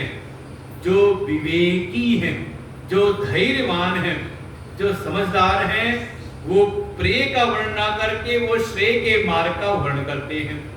और जो अल्प बुद्धि वाले हैं, मंद बुद्धि वाले हैं, मूढ़ हैं, जगत की माया से मोहित हैं, वो श्रेय की उपेक्षा करके प्रेय का वर्णन कर लेते हैं। परिणाम क्या होता है? कहा बिल्कुल वैसे ही जैसे उत्तानपाद की दो पत्नियां हैं, सुनीति और सुरुचि। सुनीति ही श्रेय का मार्ग, सुंदर नीति अर्थात ज्ञान का मार्ग, और सुरुचि, सुरुचि कहा रुचिकर, रुचि मन को लुभाने वाला। तो देखो दोनों मार्ग हैं, एक श्रेष्ठ मार्ग है ज्ञान का, समझदारी का मार्ग, और एक दूसरा सामने मार्ग आता है जो मन को लुभावना लगता है, मन को अच्छा लगे। किसका वर्णन करते हैं? तो जैसे उत्तानपाद है, उन्होंने सुनीति की करती उपेक्षा, ये उत्तानपाद ही जीव है, वो करते हैं सुनीति श्रेय के मार्ग की करते उपेक्षा, और पकड़ किसको रखा है? का सुरुचि को, प्रेय के मार्ग का वर्णन किया। और देखिए परिणाम कैसा है? सुरुचि के जो पुत्र है नाम है उत्तम। देखो जो प्रिय लगने वाला रुचिकर जो मनमानी वाला जो मार्ग है ना, उसका जो फल है वो बड़ा अच्छा देखने में लगता है, मजा आ गया, मजा आएगा, है कि नहीं? उत्तम लगता है देखने में। नियम से संयम का मार्ग अच्छा नहीं लगता, मनमानी वाला मार्ग बड़ा अच्छा लगता है। तो उसका फल उत्तम तो है लेकिन वो नित्य नहीं है, उसकी आयु ज्यादा नहीं। और वही जो सुनीति का मार्ग है, श्रेय का मार्ग है, उनका जो फल है, जो पुत्र हैं, उनका नाम है ध्रुव, अर्थात जो नित्य हैं, अटल हैं। जो कोई श्रेय के मार्ग का, ज्ञान के मार्ग का वर्णन करता है, उसको ही नित्य पद की प्राप्ति होती है। इसी सिद्धांत को इस कथा के द्वारा स्थापित किया। यही जो ध्रुव जी, और देखो ध्रुव की कथा ही है अर्थ पुरुषार्थ कथा। अगर संसार में भी अर्थ की किसी के भीतर कामना है तो थोड़ा भगवान की भक्ति आराधना के मार्ग से चले। वही कहे वो देखो भगवान की पूजा नहीं करता, भगवान की भक्ति नहीं करता, लेकिन बहुत संपन्न है, वो जो चाहता है सब मिल जाता है। तो कहा उसको इस लोक की संपत्ति तो मिल जाती है लेकिन उसका परलोक नहीं सुधरता। और कोई भगवान की भक्ति को धारण करके, भगवान को आश्रय मान करके भगवत आश्रित रहते हुए संसार में प्रयास पुरुषार्थ करता है तो उसको इस लोक की से संपत्ति भी मिलती है, और आगे जो उसका परलोक है, परलोक भी उसका सुरक्षित हो जाता है। यही है अर्थ पुरुषार्थ की कथा कि थोड़ा भगवान की भक्ति, भगवान पर आश्रित भाव रह करके अपने जो सारे पुरुषार्थ हैं, प्रयत्न हम करते रहे, तो ये लोग भी और साथ ही परलोक दोनों ही सुरक्षित हो जाते हैं। इन्हीं ध्रुव जी के वंश में एक हुए राजा अंग, बड़े धर्मात्मा थे। इनका विवाह हुआ मृत्यु के देवता की कन्या है सुनीता, उनके साथ में, और इनके यहाँ जो पुत्र हुआ उसका नाम पड़ा वेन, जो महादुष्ट हुआ। पूछा ऐसा क्यों? जो परम भक्त हैं ध्रुव जी, उनके भी पुत्र हैं अंग जो धर्मात्मा हैं, उनके यहाँ ऐसा दुष्ट पुत्र जो संतों का भी तिरस्कार करने वाला हो गया, और इतना अत्याचारी कि धीरे धीरे सारी जो प्रकृति है, पृथ्वी माँ ने सारे जो रत्न हैं, जो औषधियां हैं, उनको अपने गर्भ में छुपा लिया। प्रजा त्राही त्राही करने लगी। कहा ऐसे इतने दुष्ट? कहा उसका एक कारण है। जिस समय ये वेद अपनी माँ के गर्भ में था, उस समय इनके जो पिता हैं अंग, वो तो चले गए दिग्विजय पर, युद्ध आदि करने के लिए चल पड़े, चले गए, और इनकी जो पत्नी थी सुनीता, जो गर्भवती थी, अब बैठे बैठे पति देव तो है नहीं, क्या करें? तो जो उनकी सहेलियां थी, सखियां थी, उनकी सेविकाएं थी, उनके साथ बैठ करके अपने पीहर की याद करने लगी। यही होता है। और अपने पीहर की याद करें तो पीहर में क्या होता था? वो जो अनेकों प्रकार के पापी जीव लाए जाते थे, तो मृत्यु देवता के यहाँ कैसे कैसे उनको पाप भुगाया जाता था, कैसे उनको किसी को शूली पर चढ़ाया जाता, किसी को तप्त गर्म लोह स्तंभ से बांध दिया जाता, कैसी कैसी घोर यातनाएं दी जाती थी। उन्हीं यातनाओं की चर्चा करती, और चर्चा करते करते वो जो बोलती, जो चर्चा करती, धीरे धीरे वही सब सुन रहे। कौन? का गर्भ के भीतर जो बालक है, उसने सब सुना, और सीधे निकलते ही, अब मान लो हमारे संतों ने ऐसा कहा कि कोई गर्भवती हो, घर में कोई भी गर्भवती स्त्री हो, तो उसके सामने अच्छे चित्र लगाने चाहिए, भगवान के चित्र लगाने चाहिए। थोड़ा वो गीता रामायण का पाठ करे, सत्संग प्रवचन सुने, तो उससे जो बालक निकलता है वो भगवान का भक्त जन्म से ही हो जाता है, ऐसे संस्कार लेकर के आता है। लेकिन ऐसा ना करके अब वो देखे डरावने सीरियल, भूत प्रेत वाले, मार धाड़ वाली पिक्चरें देखे, तो बच्चा निकलते ही कहता है मेरी पिस्तौल कहाँ है। तो ये तो देखो हमारे ऊपर ही है कि हम अपने इसीलिए हमारे सनातन धर्म में देखें 16 संस्कार कहे गए, कैसे हम अपना जीवन संस्कारित करें, ही साथ ही हमारा जो वंश आगे बढ़ने वाला है वो भी कैसे संस्कारित हो। तो विवाह के पूर्व से ही संस्कार प्रारंभ हो जाते हैं। इस घटना से जो वेन है वो महा अत्याचारी हुआ। एक बार मन में आया, अंग तो उसके उत्पात से चिंतित होकर के चले गए जंगल की ओर, इधर राजा बन गया वेन। अब तो सत्ता हाथ में आई तो इसके अत्याचार और बढ़ जाते हैं। जो संत हैं, कुछ महात्मा, इनके मन में आया चलो एक बार चल करके हम प्रयास करते हैं, समझाते हैं। संत तो आए उसके हित की बात करने के लिए, लेकिन वेन ने उनका भी तिरस्कार किया और उनको अनेकों प्रकार से कटु वचन कहे। तब संतों ने क्रोध में आकर के हुंकार भरी और संतों की हुंकार मां से वेन का शरीर शांत हो गया। लेकिन मां सुनीता है, उन्होंने अपने पुत्र के शरीर को सुरक्षित रख लिया। अब गद्दी पर, सिंहासन पर कोई राजा है नहीं, अब तो जो अत्याचारी हैं, चोर हैं, ऐसे जो अत्याचारी दुष्ट लोग हैं, इनका तो उत्पात और बढ़ गया। पुनः संत लोग आए सुनीता के पास, क्या किया जाए। सुनीता ने कहा हे प्रभु भगवान, आप ही कोई उपाय करिए, मैंने अपने पुत्र के शरीर को सुरक्षित रखा है। तब संतों ने अपनी तपस्या के बल से वेद के शरीर का मंथन किया और मंथन में सबसे पहले जो उसके अंदर के जो पाप वृत्तियां थी वो एक काला काला सा एक बौने पुरुष के रूप में प्रकट हुआ। उनको उनका नाम रखा निषाद। फिर दोबारा जब मंथन किया तो स्वयं भगवान प्रकट हुए। बोले पृथु महाराज की।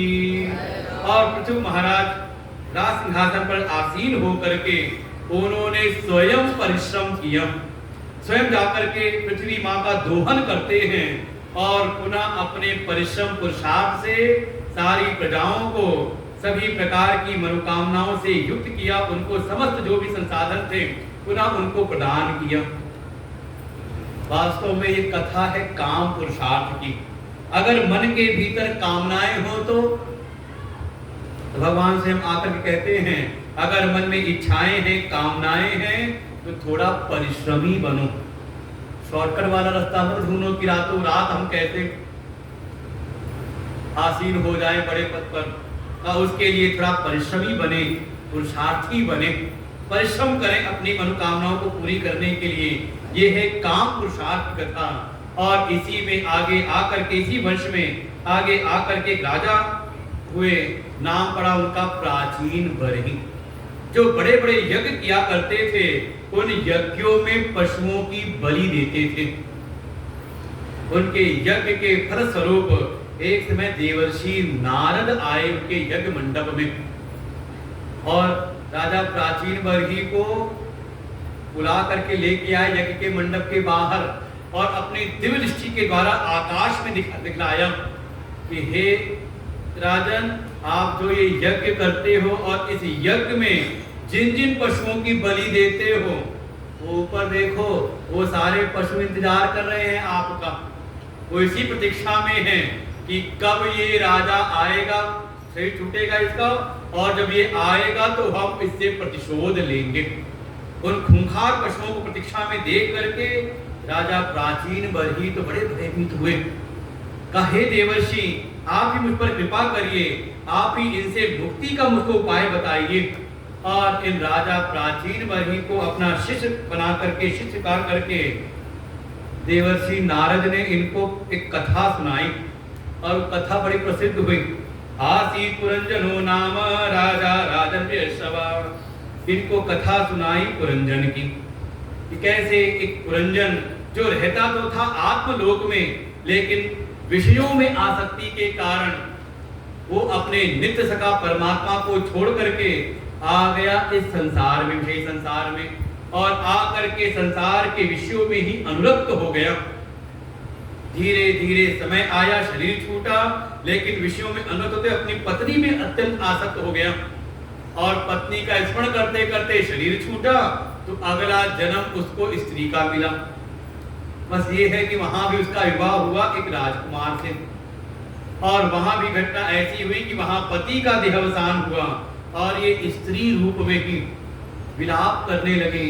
और तभी वहां एक ब्राह्मण देवता आए और उन्होंने उसको सचेत किया, उसको उपदेश किया कि तुम क्यों बिथा विलाप कर रहे हो, वास्तव में तुम अपने आप को तो पहचानो कि तुम हो कौन। तुम ना तो पुरुष हो और ना ही तुम स्त्री हो, तुम तो वास्तव में आत्म स्वरूप हो। तुम तो विहार करते थे आत्मलोक में, लेकिन संसार की विषय वासनाओं के कारण तुम्हारी ये गतियां हुई। इसलिए पुनः अपने उस आत्म स्वरूप को पहचान करके, अपने साक्षी चेतन दृष्टा स्वरूप को पहचान करके उसमें ही तुम अवस्थान प्राप्त करो। ऐसे पुरंजन उपाख्यान के द्वारा राजा प्राचीन बरही का मार्गदर्शन किया। वास्तव में ये है मोक्ष पुरुषार्थ की कथा कि जो कोई भी मुमुक्षु है, मोक्ष प्राप्ति करना चाहता है तो उसका साक्षात साधन तो केवल और केवल ज्ञान ही है। कर्म के द्वारा केवल अंतःकरण शुद्धि संभव है, बाकी उस मोक्ष के लिए, मुक्ति के लिए तो ज्ञान को ही प्राप्त करना पड़ता है। अपने आत्म स्वरूप की, अपने साक्षी स्वरूप का अनुभव करना पड़ता है और कोई उपाय है नहीं। तो चतुर्थ स्कंद में चारों पुरुषार्थों की कथा सुनाई, धर्म, अर्थ, काम और मोक्ष। धर्म पुरुषार्थ में कथा सुनाई है दक्ष की कि अगर धर्म का अनुष्ठान करें तो जैसे दक्ष ने किया वैसे ना करें। धर्म अनुष्ठान के द्वारा अपने मिथ्या व्यक्तित्व के अभिमान को पुष्ट ना करें, बल्कि धर्म के द्वारा अपने मन को शुद्ध करते हुए भगवत प्राप्ति को लक्ष्य बनाएं। अर्थ पुरुषार्थ में कथा सुनाई ध्रुव जी की कि अगर अर्थार्थी भाव भी है तो सदैव भगवान के आश्रित रहें, भगवत आश्रय में रहते हुए अपने पुरुषार्थ प्रयत्न करें, तो उससे ये लोक भी सुखी और परलोक भी हमारा सुरक्षित हो जाता है। काम पुरुषार्थ में कथा सुनाई है पृथु महाराज की उत्पत्ति की। उनके अवतार कथा सुनाई कि अगर कामनाएं मन में हैं तो आलसी न बने बल्कि परिश्रमी बने। और मोक्ष पुरुषार्थ में कथा सुना दी चौथे स्कंद में राजा प्राचीन बरही की कि मोक्ष पुरुषार्थ के अभिलाषी हैं तो कहा सद्गुरु शरण में रह करके ज्ञान की प्राप्ति करें। श्री कृष्ण गोविंद हरे मुरारी हे नाथ नारायण वासुदेव।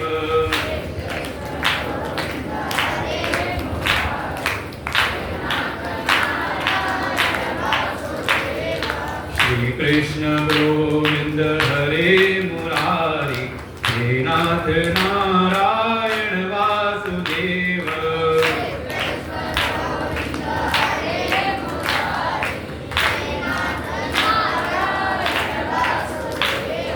श्री कृष्ण गोविंद हरे मुरारी हे नाथ नारायण वासुदेव।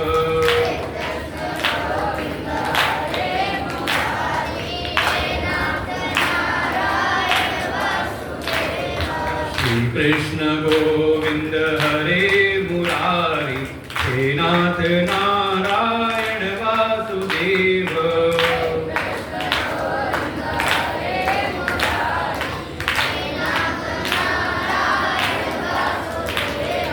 श्री कृष्ण गोविंद हरे मुरारी हे नाथ नारायण वासुदेव।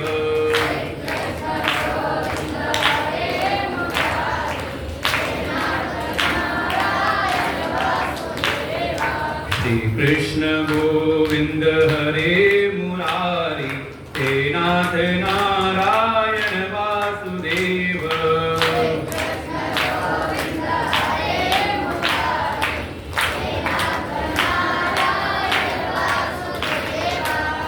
कृष्ण गोविंद हरे मुरारी हे नाथ नारायण वासुदेव।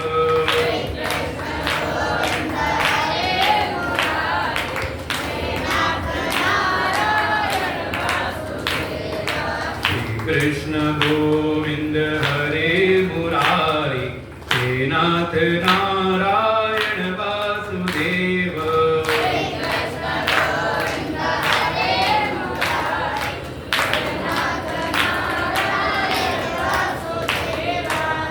कृष्ण गोविंद हरे मुरारी हे नाथ नारायण वासुदेव।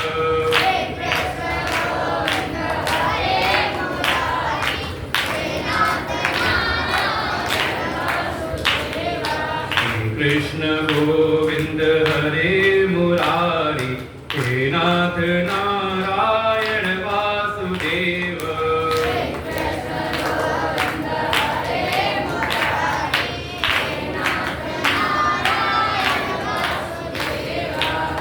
कृष्ण गोविंद हरे मुरारी हे नाथ नारायण वासुदेव।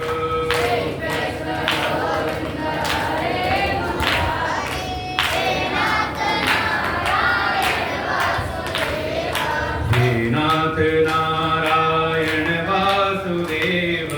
हे नाथ नारायण वासुदेव।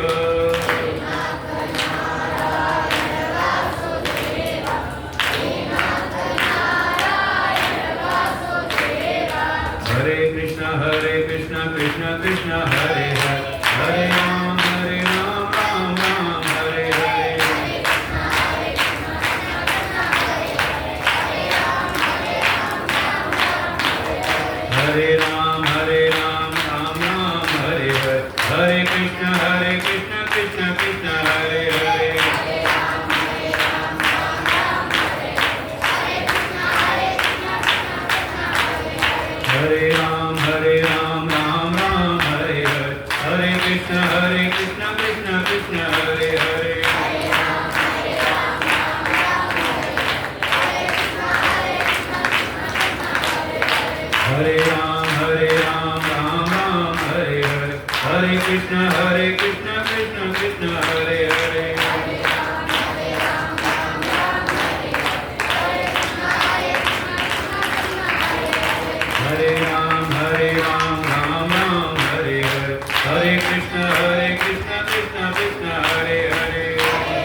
कृष्ण भगवान की, राधा कृष्ण भगवान की, श्रीमद्भागवत भगवान की, महामुनि सुखदेव भगवान की। राजोवाच प्रियव्रतो भागवत आत्मा राम कथं मुने गृहे रमति यन्मूल कर्मबन्ध पराभव नूनं मुक्तसङ्गानां तादृशां दुदर्शभ गृहेष्वभिनिवेशोऽयं पुंसां भवितुमर्हति। श्रीशुकुवाच आढमुक्तं भगवत उत्तमश्लोकस्य वच्चरणारविन्दं मकरन्दस्य। पंचम स्कंद में महामुनि सुखदेव जी कथा सुनाते हैं। मनु जी महाराज के जो छोटे पुत्र हैं, नाम है प्रियव्रत, जिनको व्रत करना अत्यंत प्रिय था। और ऐसे निष्ठावान भगवत चरणों में कि इनके मन में आया एक समय ऐसा भाव कि ये जितने भी अत्याचारी हैं, दुराचारी हैं, पापी हैं, इनको बल मिलता है रात्रि में। तो इनके मन के भीतर ऐसा भाव आया कि मैं कहीं पर भी रात्रि ना होने दूं। इसके लिए उन्होंने एक दिव्य रथ का निर्माण किया, उसको बिल्कुल एक दिव्य प्रकाश से सज्जित किया और उनके मन में आया जहां पर भी, क्योंकि सारी पृथ्वी में हर समय दिन नहीं रहता, तो जहां पर भी रात्रि होगी, इसका मतलब कि आज का जो विधान है हमारे शास्त्र पुराने लोग सब जानते थे, सब का सब। उनके मन में आया कि जहां भी रात्रि होगी तो मैं रथ लेकर के जाऊंगा और वहां पर उसका दिव्य प्रकाश करके वहां रात्रि में भी दिन कर दूंगा, दिन का प्रकाश कर दूंगा। और इस क्रम में उन्होंने कई बार पूरी पृथ्वी की परिक्रमा की। लेकिन जो सृष्टि के विधाता हैं ब्रह्मा जी, उनके मन में आया इससे कहीं सृष्टि का जो विधान है, सृष्टि की जो मर्यादा है, वो भंग ना हो जाए। उन्होंने आके समझाया कि ये सृष्टि के विधान के विपरीत है, ऐसा करना उचित नहीं है। तब प्रियव्रत शांति से बैठे, लेकिन उनके द्वारा उनके रथ से जो उन्होंने चक्कर लगाए थे, उससे ही इस पृथ्वी के ऊपर अनेकों द्वीप वर्णन आया। 7 द्वीप और 7 समुद्र की संरचना हो गई, निर्माण हो गए। उसके बाद से ही ऐसे जो प्रियव्रत हैं, इनका विवाह हुआ। इनकी पत्नी है बर्हिष्मति। इनके वंश में एक राजा हुए, राजा आग्नेय, जिनका विवाह हुआ पूर्जति नाम की अप्सरा से। इनके भी पुत्र हुए नाभि। इनका विवाह हुआ मेरु देवी के साथ में।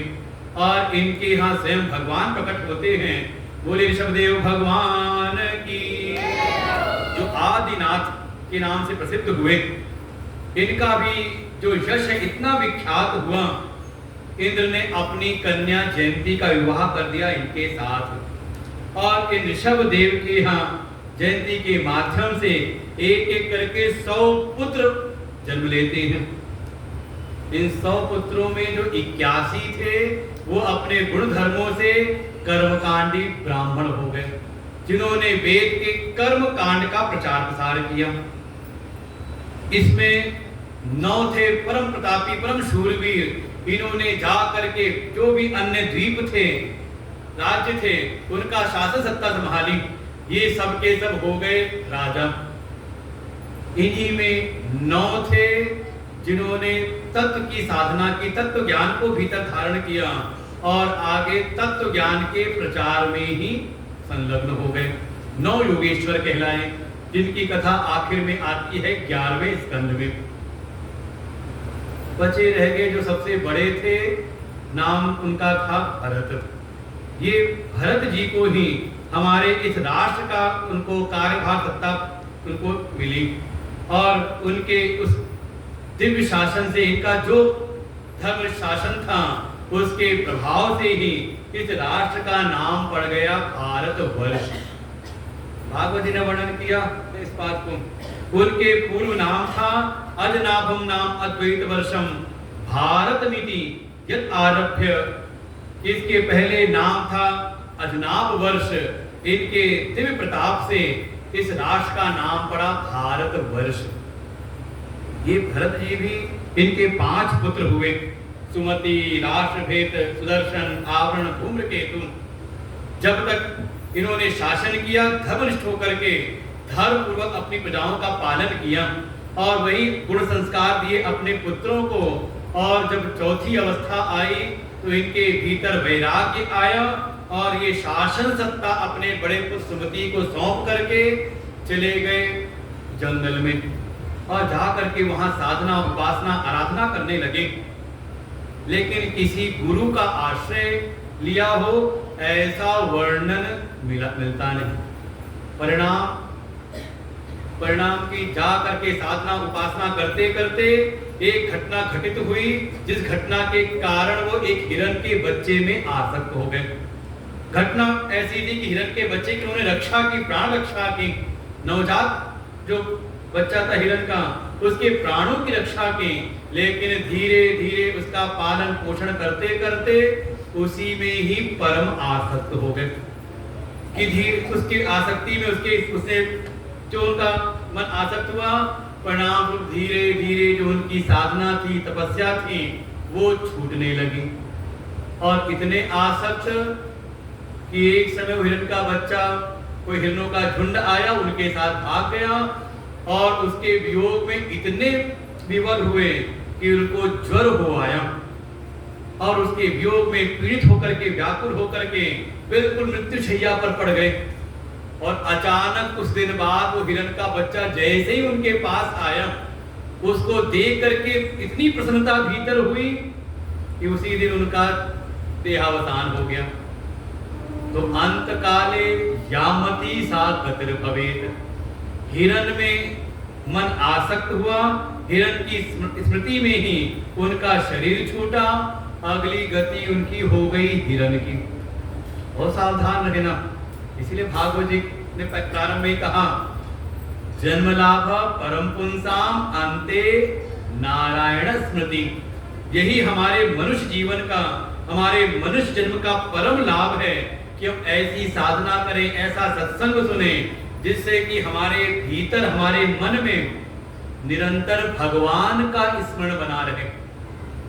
और कोई भगवान का स्मरण करके अगर शरीर त्यागता है तो उसको सीधे भगवत प्राप्ति हो जाती। जैसे मान लो यहाँ भी सब बैठे हुए हो, सबके सब, और सत्संग विराम लिया और चलते समय जिसके मन में जिस चीज की स्मृति आई, जो चीज याद आएगा, सब एक ही जगह नहीं जाओगे, सब घर ही नहीं जाओगे। जिसके मन में आया दुकान, तो शायद यहाँ से निकल के दुकान को जाएगा, है कि नहीं? किसी को याद आया खेत, तो यहाँ निकल के खेत को जाएगा। यहाँ से स्मरण में आया अपने मित्र का, तो वहां पर। तो ऐसे ही इस संसार में जब जीवन लीला हमारी पूरी होती है, तो अंतिम क्षण में जिसकी स्मृति मन में बनी रहती है, वो समझ लो जीव को फिर वैसी ही गति मिलती है। अच्छा तो यही है कि भगवान का भजन करके, भगवान का नित्य स्मरण करते हुए अंतिम क्षण में भगवान की स्मृति बनी रहे। ना नहीं बनी तो कथा सुनाई भरत जी की कि ऐसे परम प्रतापी, परम विद्वान, धर्मनिष्ठ होने के उपरांत भी गलती हुई अंतिम क्षणों में, और हिरण की स्मृति करते हुए शरीर छोड़ा, परिणाम स्वरूप अगला उनको जन्म मिलता है हिरण की योनि में। बस ये है कि पूर्व की जो साधना थी, देखो यही भक्ति की महिमा है। भक्ति का नाश नहीं होता। न मे भक्तः प्रणश्यति, भगवान का वचन है। और भगवान का वचन क्या, भगवान स्वयं नहीं कहते इस बात को, अर्जुन से कहते हैं, हे अर्जुन तू प्रतिज्ञा कर ले, कौन ते प्रतिजानीहि न मे भक्तः प्रणश्यति। अर्जुन बड़े आशंकित हुए, बड़ा अचरज उनको हुआ कि प्रभु प्रतिज्ञा करनी तो आप स्वयं कर लो। भगवान कहते हैं, मेरा कुछ पता नहीं, मैं अपनी प्रतिज्ञा करके कब उस प्रतिज्ञा से टल जाऊं, लेकिन तू मेरा भक्त है, अगर तूने प्रतिज्ञा कर ली तो चाहे जैसे भी हो, मैं भक्त की प्रतिज्ञा को कभी नष्ट नहीं होने देता। तो भगवान ने अर्जुन से कराया है, और वही परिणाम कि हमारे जीवन में जो भी हम भक्ति करते हैं, उस भक्ति का जो फल है कभी नष्ट नहीं होता। पूर्व की जो साधना, उसका परिणाम हिरण के शरीर में उनको पूर्व जन्म की स्मृति बनी हुई कि मुझसे एक त्रुटि हुई थी कि अंतिम क्षणों में मैंने भगवत स्मृति को किनारे करके हिरण की स्मृति धारण की, परिणाम स्वरूप मेरी ये हिरण की गति हुई है। इसलिए अब हिरण के झुंड में आसक्त नहीं होते, वो झुंड को छोड़ के चले गए। उसी एक चक्रा नदी है, गंडकी नदी, उसमें ही अपना आधा शरीर डुबो करके भगवान का स्मरण करते हुए अपने हिरण के शरीर का त्याग करते हैं। और पुनः उनका जो तीसरा जन्म है वो एक श्रेष्ठ अंगिरा गोत्र के श्रेष्ठ ब्राह्मण के यहाँ पर उनका जन्म हुआ। शुचीनाम श्रीमताम गेहे योग भ्रष्टो विरायते अथवा योगिनाम एव कुले भवति धीमताम। ये भगवान का वचन है। भगवान कहते हैं जो भी साधना के मार्ग में लगे रहते हैं, किसी भी कारण से अगर उसकी साधना अधूरी रह जाए, वो जो चरम स्थिति थी वो प्राप्त हुई नहीं और शरीर छूट गया, तो जो भी उस चरम स्थिति में आने में जो भी प्रतिबंध था, जैसा प्रतिबंध था उसके अनुसार उसकी अगली गति होती है। मान लो साधना के मार्ग में लगे हुए हैं, मन में हुआ बड़ा एक आश्रम तो होना चाहिए, कहीं ना कहीं अपना एक आश्रम हो जहां हमारी चलती हो, बिल्कुल हमारी हुकूमत चलती हो, अर्थात एक ऐश्वर्य की कहीं ना कहीं मन में कोई लालसा रह गई। और साधना करते करते शरीर गया छूट, तो जो पूर्व की जो साधना है उसके बल से वो एक लालसा थी ना मन के भीतर। कैसी लालसा कि हाँ कुछ ऐश्वर्य प्राप्त होना चाहिए, तो अगला जन्म उसको मिल जाता है शुचीनाम श्रीमताम गेहे। किसी धनवान अडारी अंबानी के घर में हो सकता उसका जन्म हो जाए, थोड़े जो पवित्र आत्मा भी हो, भगवान की भक्ति भजन में भी लगे रहते हो, ऐसे कुल में उसका जन्म हो जाता है। और जन्म से प्रारंभ से इतने संसाधन ऐश्वर्य को भोग लेता है कि उसका मन वहां से कहते हैं अति से भी वैराग्य हो जाता है और फिर वो भगवान की प्राप्ति में लग जाता है, भगवान की प्राप्ति कर लेता है। अच्छा, कोई ऐसा है कि उसके मन में शायद वैसी कोई ऐश्वर्य की कामना नहीं, लेकिन कहीं उसकी किसी घर परिवार किसी चीज में उसकी कोई ममता आसक्ति शेष रह गई, तो ऐसा कोई जब शरीर और साधना पूरी हुई नहीं, चरम स्थिति प्राप्त हुई नहीं, शरीर छूट गया, तो शायद हो सकता है अगले जन्म में उसका जन्म हो कहां पर, अथवा योगी नाम एवं ऐसे परिवार में उसका जन्म हो जाए जहां परिवार में ज्यादा ममता आसक्ति नहीं है। जैसे आजकल की होता है ना, जरा सी बात में थैंक्स, तूने बड़ा अच्छा किया, वो बिल्कुल लगे हैं अति में, ज्यादा नहीं, ठीक है, सब अपने अपने कर्तव्यों का पालन करते हैं, जिसका जहां जो कर्तव्य है वो करते हुए सब भगवान की भक्ति में लगे रहते हैं। तो ऐसे योगियों के यहाँ उसका जन्म हो जाता है और बचपन से ही वो आ जाते हैं भगवान की भक्ति के मार्ग में। अभी जितने हमारे बटुक बैठे हैं यहाँ पर, तो ये समझ लो दूसरी श्रेणी में है। कौन से का, अथवा योगी नामेव, कि हाँ ऐसे परिवार में जन्म हुआ जिन परिवार के लोगों को लगा कि हाँ हमारा बच्चा जा करके आश्रम में रह करके वेद पढ़े, जीवन तपस्यामय हो जाए, तपस्वी जीवन हो, तो आदे को ये बचपन से ही कहीं ना कहीं निकल करके आ गए और लगे रहे, तो धीरे धीरे भगवान की कृपा प्राप्त करके अपने जीवन का जो परम लक्ष्य है उसकी प्राप्ति कर लेंगे। तो ऐसे ही ये भरत जी का तीसरा जन्म होता है। एक अंगिरा गोत्र के श्रेष्ठ ब्राह्मण हैं, उनके यहाँ जन्म हुआ और पूर्व के जन्म की जो साधना है, अब इस जन्म में उनको ज्ञान की अनुभूति हो गई, लेकिन अपने उस सिद्धि को कहीं प्रकट नहीं करते, बिल्कुल जड़वत आचरण करते हैं। संयोग ऐसा कि यहाँ उनका नाम पड़ गया भरत, यहाँ भी, और धीरे धीरे जड़वत आचरण करते हैं तो नाम पड़ गया जड़ भरत। कोई विद्यार्थी में उनकी रुचि होती नहीं, पिता कुछ भी पढ़ाते याद कर लेते लेकिन बाहर व्यक्त नहीं करते, बिल्कुल जड़वत रहते हैं। कोई कार्य बता दे तो कार्य के लिए मना भी नहीं करते, और कार्य को ठीक से करते भी नहीं। कहीं ऐसा ना हो कि मैं इसी संसार के खटकर्मों में मैं ना लग जाऊं, परमात्मा की विस्मृति ना हो जाए। इसलिए बिल्कुल अपने आप को पूर्ण चेतसा बिल्कुल छुपा करके अपने आप को रखते हैं। धीरे धीरे घर वालों ने भी त्याग दिया। घटना घटित हुई, कोई दस्यु सरगना थे, अपनी कुल देवी को बलि चढ़ानी थी और उनके सेवक सैनिकों ने एक मनुष्य बलि तैयार रखी थी, लेकिन रात्रि में वो बंधन उठा के भाग खड़ा हुआ। वो सैनिक डरे कि राजा कल सुबह आएगा, बड़ा क्रोध करेगा, उनके आने के पहले कोई बलि तैयार कर लो। ढूंढते हुए गए तो देखा यही मिल गए। खेत की मुड़ेर पर बैठे थे, बड़े आनंद से भजन करते हुए।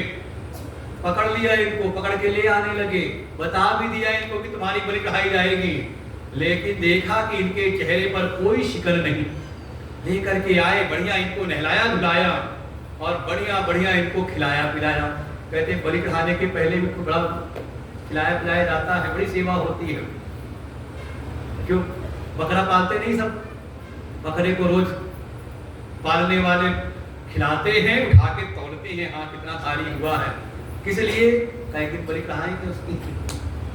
तो ऐसे ही जब सामने रखा, भरत जी बड़े प्रसन्न, भरत रूप में जो है, कहा बड़े दिनों बाद बढ़िया भोजन मिला है, जो कुछ मिला सब खा गए, बड़ा आनंद में अपने हैं। सबको लगा ये तो बड़ी अच्छी बलि मिली है, कोई भय नहीं इसके भीतर। अगले प्रातः सुबह जो आए राजा और जो ही बलि चढ़ाने को हुए, जो उनकी कुलदेवी थी साक्षात प्रकट हो गई और राजा के हाथ से खड्ग लेकर के राजा का मस्तक काटा। जितने वहां पे सैनिक थे उनको मारा और भरत जी की रक्षा होती है। वास्तव में जो कोई आत्मज्ञानी है, ऐसे कोई सिद्ध महापुरुष हैं, उनकी रक्षा सारी प्रकृति करती है और उनके प्रति अगर कोई अपराध करे तो उस अपराध का फल तत्काल उसको प्राप्त होता है। संत अवज्ञा कर फल ऐसा, जरई लगा अनाथ कर जैसा, ऐसा वर्णन किया भरत जी का। यही भरत जी की भेंट हो गई। एक समय एक सिंधु सौबीर देश के राजा हैं, राजा रघुगण, जो जा रहे थे कपिल मुनि के पास में सत्संग करने के लिए, और उनकी पालकी का एक जो कहार था वो हो गया बीमार। तो जो बाकी कहार थे उन्होंने इन्हीं को पकड़ा, इनको लगा दिया अपनी पालकी में। तो बाकी जो पुराने तीन थे वो तो अपनी लय में चलते, लेकिन भरत जी अपनी मस्ती, मना कभी नहीं करते थे किसी काम के लिए, लेकिन चलते अपनी मस्ती में। एक आध बार पालकी डगमगाई, राजा का सिर लगा, डांट फटकार लगाई, लेकिन दोबारा जब हुआ, अब तो राजा बिल्कुल क्रोधित होकर के, क्यों रे सारी पालकी का भार तेरे ही कंधे पर आ गया है। जब ऐसे क्रोध पूर्वक उनको फटकार लगाई, अब भरत जी बोल पड़ते हैं, राजन आप तो, मैंने सुना था आप तो जा रहे थे कपिल मुनि के पास तत्व ज्ञान के लिए, सत्संग के लिए, और आपकी ऐसी मति, आप कहते हो कि पालकी का भार मेरे ऊपर, तत्दृष्टि से देखिए तो सब तो केवल मिट्टी मात्र है। मिट्टी के ऊपर ही मिट्टी का ये पुतला और उसके ऊपर मिट्टी से उत्पन्न हुई ये पालकी, और उसमें भी आप मिट्टी मात्र ही तो हैं। कौन मोटा कौन पतला, ये सब तो प्रकृति के गुणों में है। आत्मदृष्टि से देखें तो उसमें कोई विकार नहीं है। और जैसे ये थोड़ी तत्व की बात कही, अब तो जो राजा रघुगण हैं पालकी से नीचे उतर आए, चरणों में पड़ गए, प्रार्थना की, अरे मुझको क्षमा करिए, मुझको यम के दंड से, यम के पास से मुझको भय नहीं, मुझको इंद्र के वज्र से कोई भय नहीं, शिव के त्रिशूल से भी मुझको भय नहीं। मुझको तो अगर भय है, मुझे भय लगता है तो केवल और केवल इस बात से कि अनजाने में भी किसी तपस्वी, किसी ज्ञानी संत महात्मा का कोई अपराध ना हो जाए। आप मेरे अपराध को क्षमा करिए, आप अपना परिचय दीजिए, आप हैं कौन। और फिर यहीं बैठ करके फिर सत्संग शुरू हो गया यहीं पर, और बड़े विस्तार से परमार्थ और व्यवहार दोनों का ही विशद व्याख्यान किया जड़ भरत ने। और बैठ करके सुनते हैं राजा रघुगण। और यहाँ पर पूरे भूगोल का वर्णन करते करते लोक लोकांतर के वर्णन में नरकों की यातना का वर्णन किया है। 28 प्रकार के नरक बताए हैं। और कैसा कैसा कर्म करने वाले को कौन सा नरक मिलता है, कैसी यातनाएं नरकों में दी जाती हैं, वो सारा वृत्तांत सुनाया। अरे सुनते सुनते राजा परीक्षित का तो हृदय कांप गया, इतनी घोर यातनाएं। राजा परीक्षित ने सुखदेव जी से प्रार्थना की कि हे सुखदेव जी, हे महामुनि, जाने अनजाने अगर किसी से ऐसे पाप हो गए हों तो क्या कोई ऐसा प्रायश्चित है जिसको समय रहते कर लिया जाए तो इन पापों से वो मुक्त हो जाए, उसको ये यातनाएं, इन घोर यातनाओं में न पड़ना पड़े। राजोवाच अधुनेह महाभाग यथैव नरकात्नर नानो उग्र यातना नेया तन्मे व्याख्यातुमर्हसि। शीघ्र ही हम इन नाना प्रकार की उग्र यातनाओं से वो पार हो जाए, क्या कोई उपाय है? सुखदेव जी का राजन, ऐसे तो हमारे वेदों में जहां कर्मों का प्रतिपादन किया वहां प्रायश्चित का विधान भी बताया है, जहां नित्य कर्मों का विधान बताया, नैमित्तिक कर्मों का विधान बताया, जहां सकाम कर्म का विधान बताया है, वहीं पर अगर नित्य नैमित्तिक कर्मों में कोई त्रुटि हो जाए, भूल करके भी जो निषिद्ध कर्म है अगर वो हमारे जीवन में हो जाए तो समय रहते ही जीव को प्रायश्चित कर्म का भी अनुष्ठान करना चाहिए। ये सारे विधान तो बताए हैं, लेकिन ये जो प्रायश्चित भी है, कई बार ऐसा होता है कि ये जगत का प्राणी प्रायश्चित करने के बाद भी पुनः पुनः उन पाप कर्मों में संलग्न हो जाता है।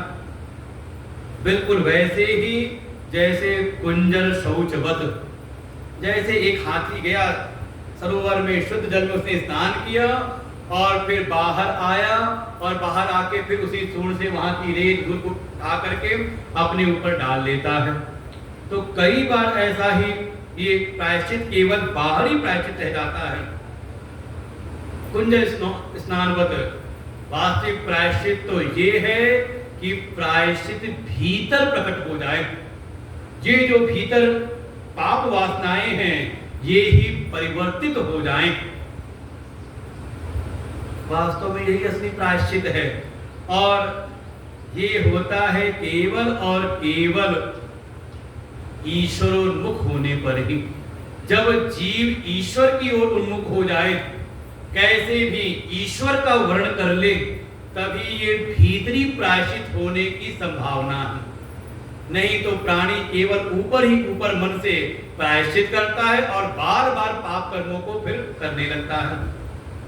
तो ईश्वरोन्मुख अगर हो जाए कैसे भी, तो उसका फिर ये प्रायश्चित टिकाऊ होता है। और ईश्वर उन्मुख करने के ही 3 साधन बताए छठे स्कंद में। पहला है भगवान के नाम का आश्रय ले, दूसरा भगवान के रूप का ध्यान करें, और तीसरा भगवान की अर्चना करें। ये 3 ऐसे साधन हैं जो जीव को ईश्वर की ओर प्रवृत्त करता है, और जैसे ही वो ईश्वरमुख होता है, उसके भीतर की जो भी पाप वासनाएं हैं धीरे धीरे उसका शरण होता है, और एक समय वो परम पवित्र होकर के भगवत कृपा का परम पात्र बन जाता है। इसी नाम की महिमा में ही कथा सुनाई अजामिल की। एक अजामिल था, तो जन्म तो उसका हुआ था ब्राह्मण कुल में, लेकिन एक वैश्या के संग में उसका पतन हुआ। लेकिन कृपा हुई संतों की, संतों ने आकर के केवल इतना ही कहा कि अपने पुत्र का नाम नारायण रख दो। सबसे छोटे 10वें पुत्र का नाम नारायण रखवा दिया, और जाने अनजाने पुत्रोपचारितम, पुत्र के नाम से ही वो भगवान का नाम लेने लगा, और धीरे धीरे उसके जो पाप कर्म थे उन पाप कर्मों का क्षय हुआ, और वो भी भगवान की भक्ति के मार्ग में आगे प्रवृत्त हुआ। दूसरी कथा सुनाई रूप की महिमा में। एक असुर है, नाम है वृत्रासुर, अर्थात जिसकी वृत्तियों में, विचारों में ही आसुरी भावना आ जाए। उसने भी वर्णन किया। उस वृत्रासुर के वध के लिए एक तपस्वी हैं, उन्होंने अपनी अस्थियां दान की। और हमारे पड़ोस में उनका स्थान है।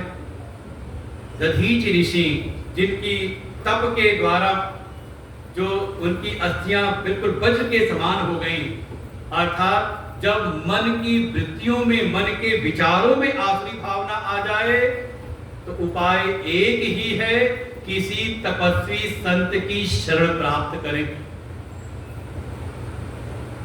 और जब इसका अंतिम क्षणों में जब इंद्र से युद्ध होता है, एक बार तो वृत्रासुर ने ऐसा प्रहार किया कि इंद्र के हाथ से वज्र छूट गया, इंद्र भी मूर्छित हो गए। लेकिन पूर्व की जो इसकी साधना थी, उसने अंतिम क्षणों में भगवान का स्मरण किया, भगवान का के रूप का इसने बड़ा ध्यान किया था, भगवान का स्मरण किया और भगवान की बड़ी सुंदर स्तुति की। और इसके बाद वृत्रासुर का वध होता है, लेकिन भगवत गति इसको हुई। और भगवान की अर्चना में ही कथा सुनाई, मरुत गणों की कथा सुनाई, कैसे अर्चन का फल प्राप्त होता है। राजोवाच समप्रिय सुहृद ब्रह्मन् भूतानां भगवान स्वयं इंद्रस्यार्ते कथम दैत्यान् अविदित विषमो यथा। सारी कथाओं को सुनते सुनते राजा परीक्षित ने एक बात पूछी। जो भी देवासुर संग्राम की जो कथाएं सुनी, उनमें एक बात पूछी राजा परीक्षित ने कि ये जो परमात्मा है, ये जो भगवान है, इनको तो सबके प्रति एक समता का भाव होना चाहिए। लेकिन सुखदेव जी, आप जो आपने कथा सुनाई देवासुर संग्राम की, इसमें तो यही दिखाई देता है कि वो जो भगवान है वो सदैव ही देवताओं का पक्ष लेते हैं और दैत्यों से द्वेष करते हैं।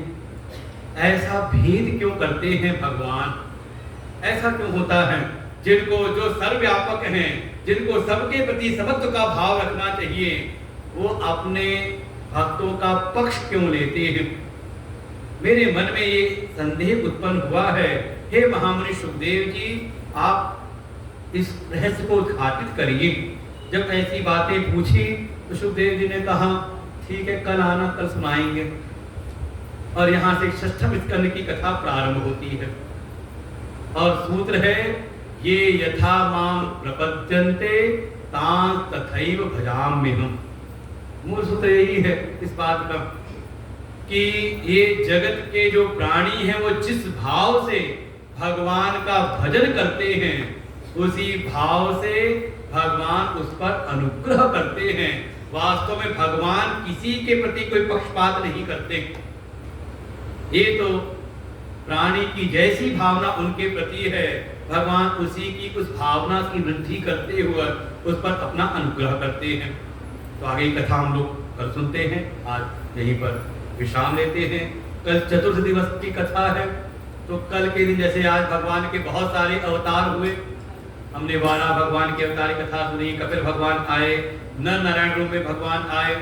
लेकिन एक चीज देखें, ये जो मनु महाराज हैं, इनके जो वंश का वर्णन किया है, इनकी 5 जो संतान हैं, चाहे वो कन्याएं हो, आपूति, देवहूति, प्रसूति, और चाहे इनके दोनों पुत्र उत्तानपाद और प्रियव्रत, इनके वंश में हर एक कुल में भगवान का अवतरण हुआ है।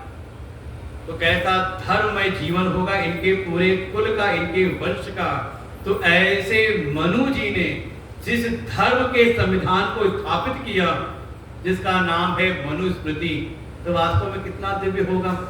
और देखें, जाने अनजाने हमारा जो जीवन है, हमारे हिंदुओं का, सनातन धर्मावलंबियों का जो जीवन है, वो कहीं ना कहीं मनुस्मृति से ही, जो हमारे पूर्वजों से हमें जो एक जीवन धारा प्राप्त हुई है, सब कहीं ना कहीं उसी से प्रेरित है। बस धीरे धीरे अब जो नया समाज आ रहा है, उन रहस्यों को नहीं जानता, उनके तत्व का विचार नहीं करता, विमर्श नहीं करता, बस दुनियादारी की बातों में आकर के अपने जो भी धर्म के विधान हैं, उनकी कहीं ना कहीं उपेक्षा, तिरस्कार और अवहेलना करने लगता है। सब बहुत सावधान है कि आज के समय में इतना सब भ्रमित करने में लगे हैं, भूल करके भी जो हमारे जो ऋषियों के द्वारा प्राप्त जो शास्त्र हैं, उनमें बताए गए जो साधन हैं, उनके प्रति कभी संशय संदेह नहीं करना चाहिए। आवश्यकता है कि श्रद्धा से युक्त होकर के उनके रहस्यों को जानने का प्रयास करें। अगर उन ऋषियों ने अपनी तपस्या पूर्वक जीवन से जिन रहस्यों को उन्होंने स्वयं अनुभव किया और आगे आने वाली पीढ़ियों के लिए जो धर्म के विधान को स्थापित किया, तो उनको जानने की आवश्यकता है, न कि बिना समझे नकारने की। क्योंकि समय ऐसा है कि हैं लोग ऐसे जो हमारे हिंदू समाज को केवल भ्रमित करने में लगे हैं कि आपस में इनको लड़ाओ। और फिर कि हम देखिए भागवत कथा में जहाँ भगवान की भक्ति का वर्णन है, भगवान के भक्तों का वर्णन है, तो वहां पर अगर कोई सवर्ण है तो वहां पर कोई पिछड़ा भी, जिसको हम कहते हैं, उन्होंने भक्ति के मार्ग से भगवान की प्राप्ति की। देवर्षि नारद ने अपनी कथा सुनाई, अपनी कथा सुनाई कि दासी पुत्र हो करके भी उन पर संतों की कृपा हुई, और जब इस भागवत तत्व के रहस्य को उन्होंने श्रवण किया, जीवन में धारण किया, तो उनको भी भक्ति के बल से भगवान की प्राप्ति हुई। इसलिए आवश्यकता है अपने धर्म ग्रंथों को, अपने वेदों को अच्छी प्रकार से हम समझें और जीवन में धारण करें और अपने जीवन को हम प्रकाश करें। ओम पूर्णमदः पूर्णमिदं पूर्णात् पूर्णमुदच्यते पूर्णस्य पूर्णमादाय पूर्णमेवावशिष्यते।